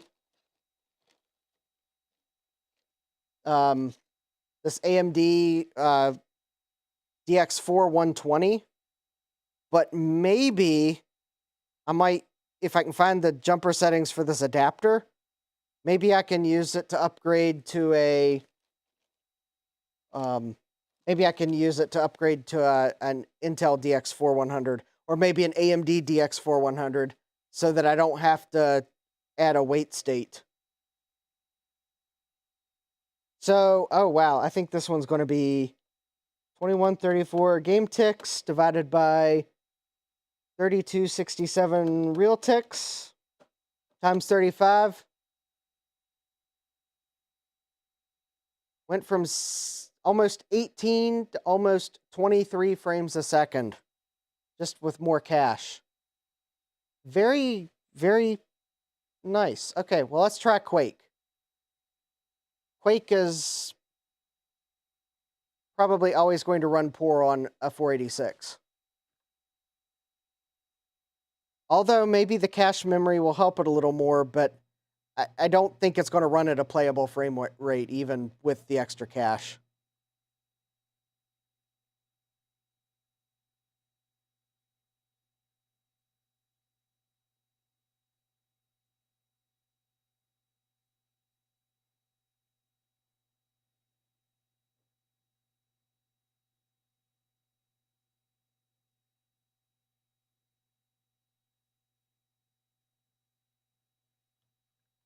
Yeah. I mean, I think I can see that there is a little difference, but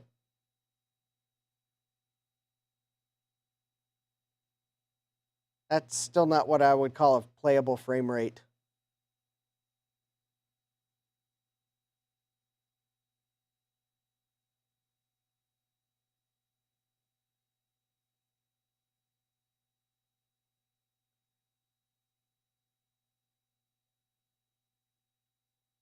It's more of a ha ha ha, it will run but frame rate than a playable.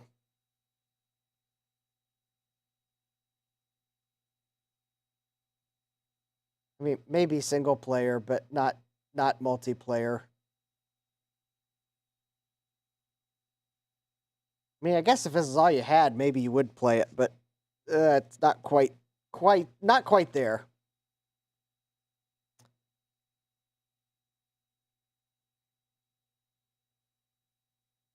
I don't know. It kind of looks like maybe we might have added another frame or two a second.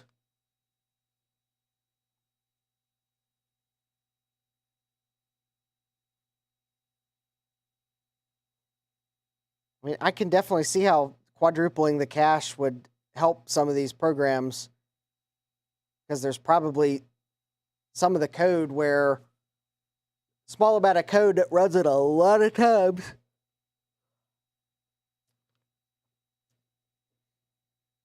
I kind of wish I could adjust the potential wait states on the cache memory on this board, but I can't. Because this board had 20 nanosecond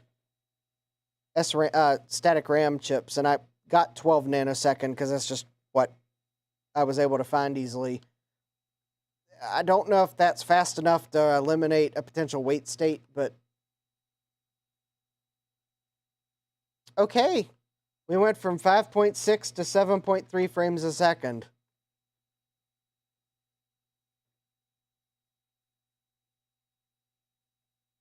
I mean, it was enough that I could tell it was running better. All right, Landmark speeds this.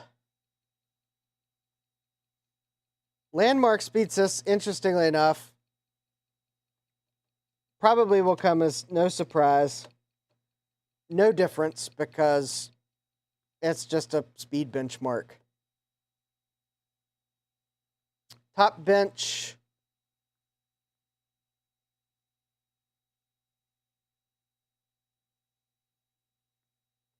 Went from 176 to 177. Again, those two programs, probably their entire benchmark fit into the cache of the processor. Nearly so. So I'm not surprised that didn't show a difference. Now, speed sys memory bandwidth, I don't think it'll show a difference either. Unless the cache controller on this motherboard does some sort of auto timing adjustment, and it was able to adjust itself for the faster static RAMs. But the memory bandwidth number that it's showing there, 15.42 megabytes a second, is exactly the same. So I suspect we're going to see no difference in the bandwidth numbers.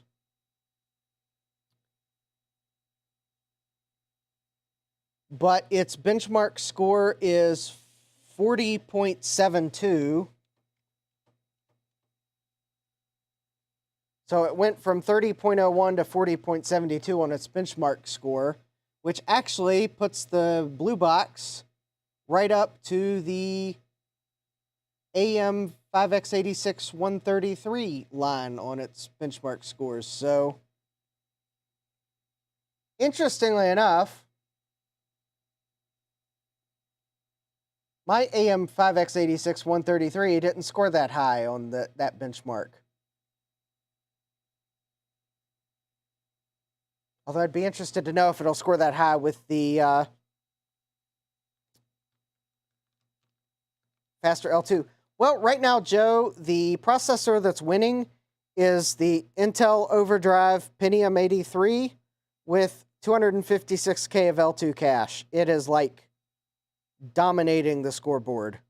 But granted, as I said in my poll, I was only going to test one of them with the higher L2 cache on stream.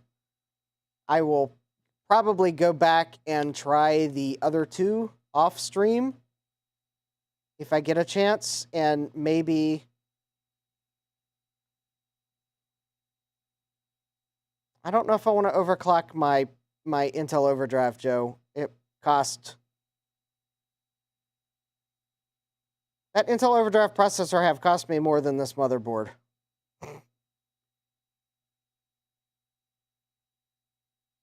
Because you don't get any bargains on them. Maybe someday I'll overclock it, but not tonight. I bet, though, if I did overclock it, it would...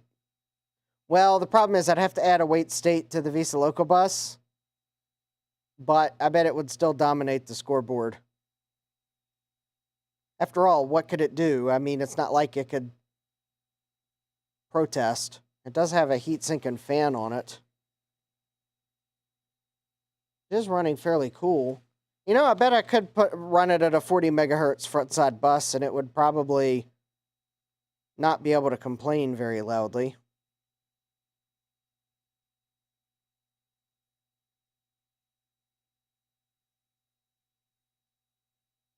It's got a fixed multiplier, so I can't change the multiplier on it. Maybe I could try 40 megahertz. It'd be 40 megahertz times 2.5. But one extra wait state on the Visa Local bus. I don't feel like doing that tonight, though, because I'd have to change 3 jumpers that are fiddly as all get out to change.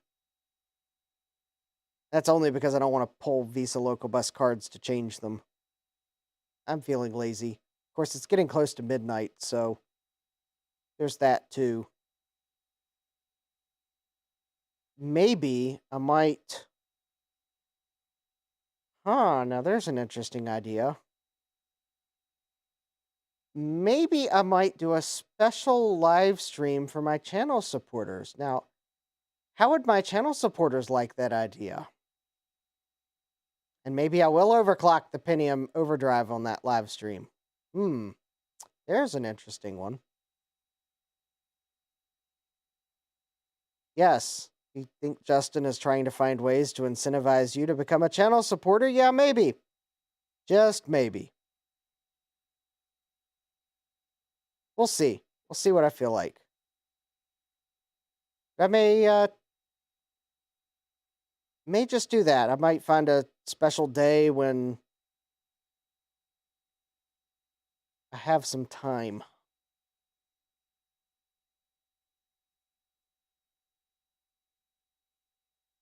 It won't be on a Thursday though. I'll save the Thursdays for my public live streams. I'll pick another evening. So yeah, maybe on that live stream I might try to overclock this Intel Overdrive.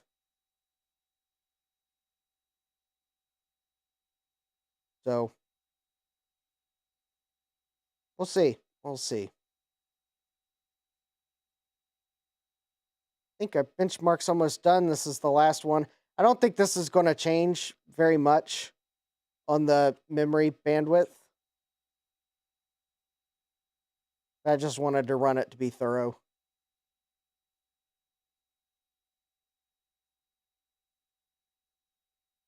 There we go.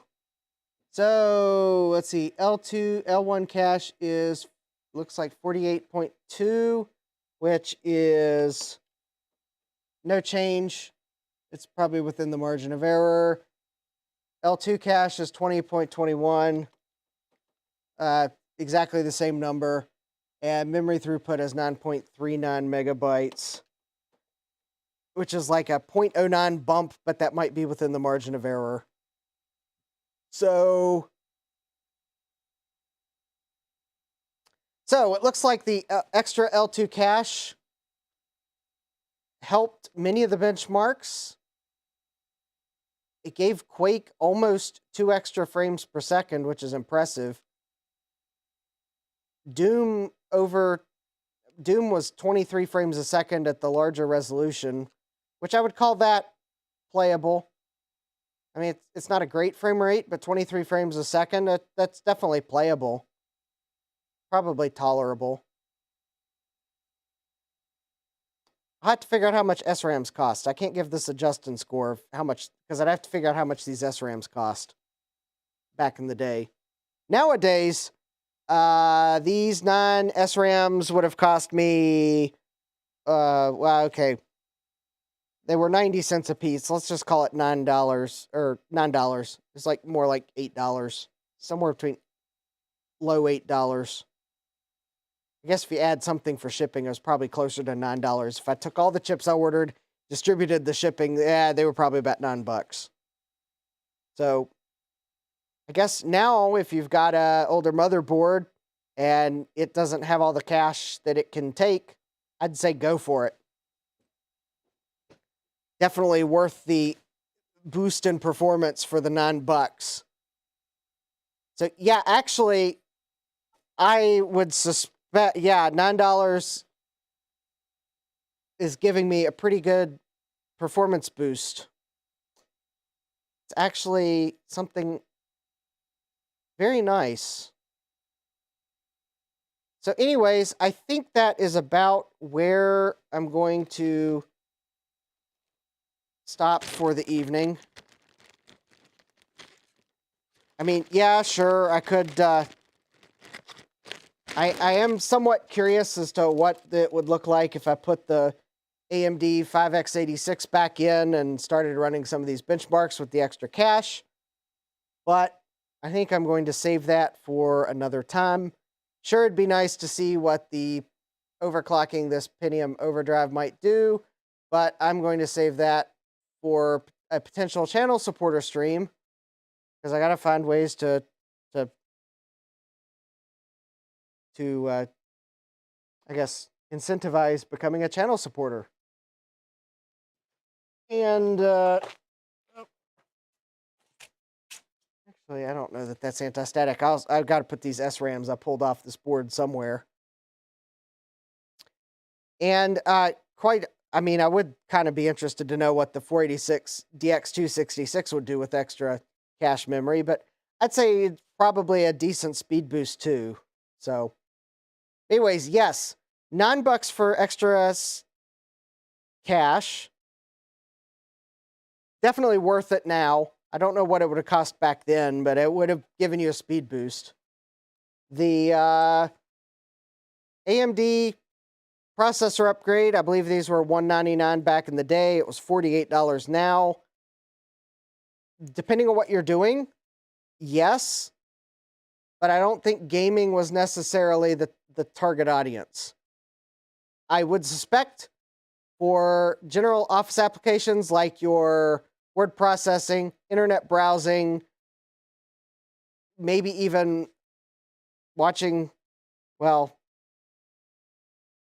I don't know, maybe not watching movies, word processing, web browsing, light casual gaming, maybe more of the Chips Challenge than Doom and Quake. I would say this processor would have definitely given your computer a little extra life. So yeah, I think I could see it being worth that. Buying that upgrade for gaming, no, probably not going to be happy for gaming. Intel Overdrive processor. They go for about the 83 megahertz one, which is the one you need for a 33 megahertz frontside bus. They go for about 150 bucks. That is about what I paid. So no, not really. I didn't find any eBay sellers willing to budge. So I bit the bullet and bought it because I really wanted one. The 63 megahertz ones, which are for the 25 megahertz frontside bus, those go for about $100. But obviously, yeah, I knew that wasn't going to be as performant. I suspect that these overdrive processors were at least $499 back in the day. Now, that is just my guess based on pricing of other overdrive processors for other platforms. And I don't know if that would have been the 63 megahertz or the 83 megahertz variety at $499. But that is my guess for how much it probably cost. And from what I see, if you just still had the stock 64K of cache RAM in your motherboard and you put that processor in, I don't know that you would have necessarily seen the performance improvement you'd want for that $500. So maybe they didn't really sell that well, and that's why they go for what I would call insane amounts today. So if you're thinking of going out on eBay and spending $150 for a Pentium Overdrive, I would have to say no. Don't do it. Go buy an actual Pentium motherboard and processor. Put that $150 towards a Pentium processor and motherboard. You don't need the overdrive today. Unless you're recreating a setup you had back in the day, and even then I would have to ask you, do you really want to spend $150 to recreate your setup? I would take the $150 you would spend on this Intel Overdrive and put it towards a Pentium motherboard and processor, or maybe even a Pentium 2 motherboard and processor, or a Pentium 3 motherboard and processor. I think you could spend that $150 more wisely elsewhere than one of these overdrive processors for your 486. So I would have to say the Justin score would be don't. Put your money towards an actual motherboard and processor. Yeah, the AMD DX4 133, or I think this one's actually the 5x86 133. That one, I think I could say that at 48 bucks, depending on what you're doing, it would be worth the gamble, especially because you could probably overclock it. And if you've got a motherboard where you can overclock the frontside bus and you're not going to have to add wait states to your bus to do it, say, for example, you have a PCI 486 motherboard where the PCI bus, you can set it to 33 megahertz separate from the processor frontside bus, then I would say spend the 48 bucks, overclock your frontside bus. The 5x86 processors are decently overclockable. Make the most out of your 48 bucks now. Granted, if you're trying to play games on your vintage computer, I don't know that you'll be too happy. But depending on what you're doing, you might actually get a surprising amount out of 48 bucks for one of these. And in fact, if you've got a 486 motherboard and you don't have a processor for it, 48 bucks for one of these might actually be a better deal than the gamble of a untested processor. Now, granted, I don't think they were testing these either, but these were new old stock. So I don't think anyone had ever used it. I think it came out of a bulk pack. But anyways, yeah, this might be, if for modern, get one of these and overclock it. If you have a board that's not VESA Local Bus. If you're trying to do VESA Local Bus, I don't know that I would say do that, because you'll probably have to add wait states and you'll slow it down. But if your board's 486 and you can set the PCI bus separate from the frontside bus, by all means, make an offer of $48 for one of those on eBay. I think there's only one seller selling them in quantity. Make them an offer for $48. I think they'll accept it, because luckily I'm not a big enough channel where we're going to slam them with 700 orders in one night. But yeah, make the offer for $48, overclock it to 40 megahertz frontside bus. Especially if you've got the full cache on your motherboard. And for some things, I think it might actually be worth it. Especially if maybe you want to explore some edutainment game titles. Maybe some games that aren't like graphics intensive. It'd probably be worth it. I mean, I'm more willing to gamble on a processor $48 than $150. So, but yeah, there you go. For that, yeah, Jeremy's saying for this processor here, probably stick to 1990 to 1995 games. I suspect that would probably be about the right range for a processor like this. And since a lot of the games in that time era won't be FPU intensive, I think this would do decently.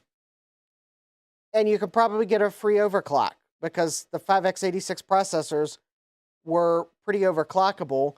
Because quite honestly, I'm wondering if AMD made it so that they could maybe release one that ran at 160 megahertz, and they just never did because there was no market demand. So, quite honest, because a lot of those are so overclockable, it's like AMD just made them all 133 megahertz because there was no market demand for 160 megahertz.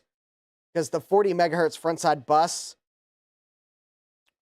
there were a lot of cards that, a lot of VESA Local Bus cards didn't like it. PCI bus does not run at 40 megahertz. So it was somewhat troubles. But yeah, yep. So yeah, if you're 1990 to 1995 games on your 486, $48, deal. I think that would make a good processor.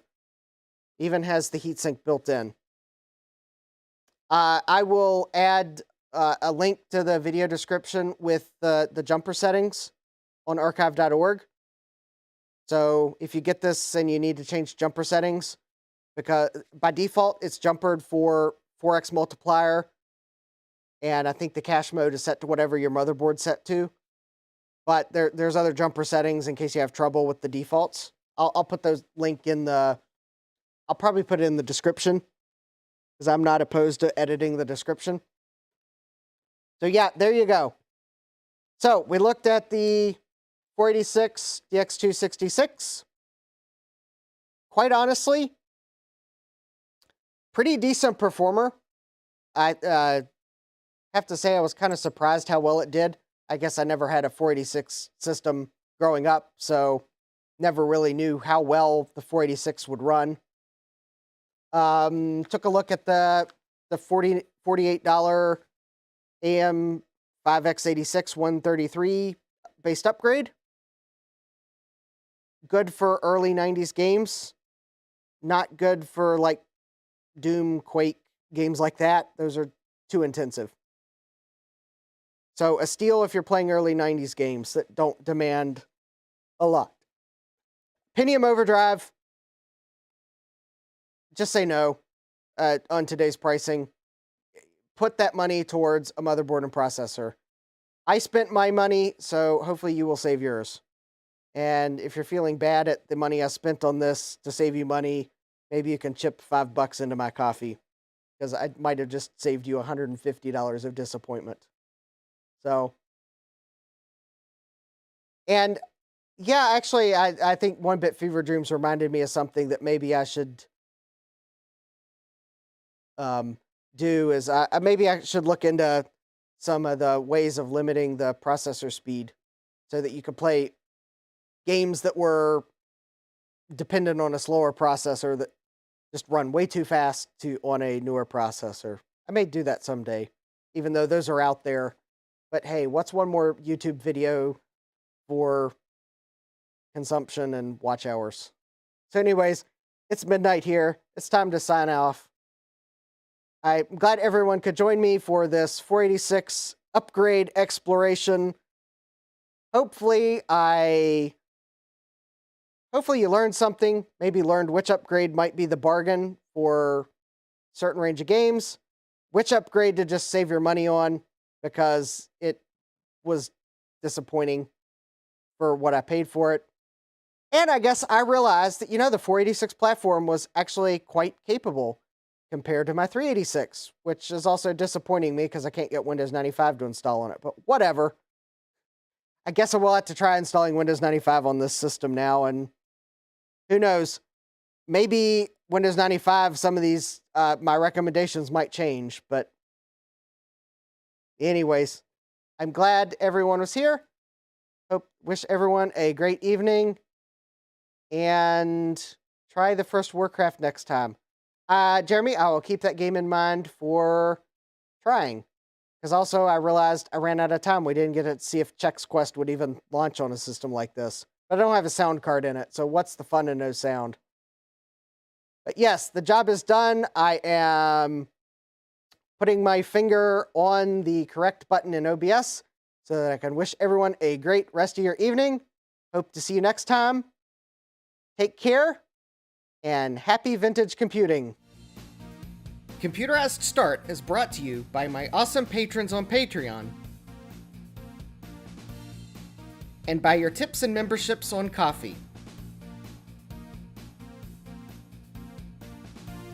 These and other channel supporters make my live streams possible. You too can become a channel supporter with tiers starting at just $1. Don't forget to smash that like button. And if you've liked what you've seen, subscribe and turn on notifications so that you don't miss the next video or live stream. And as always, thank you for all your support. I hope to see you next time. And until then, take care.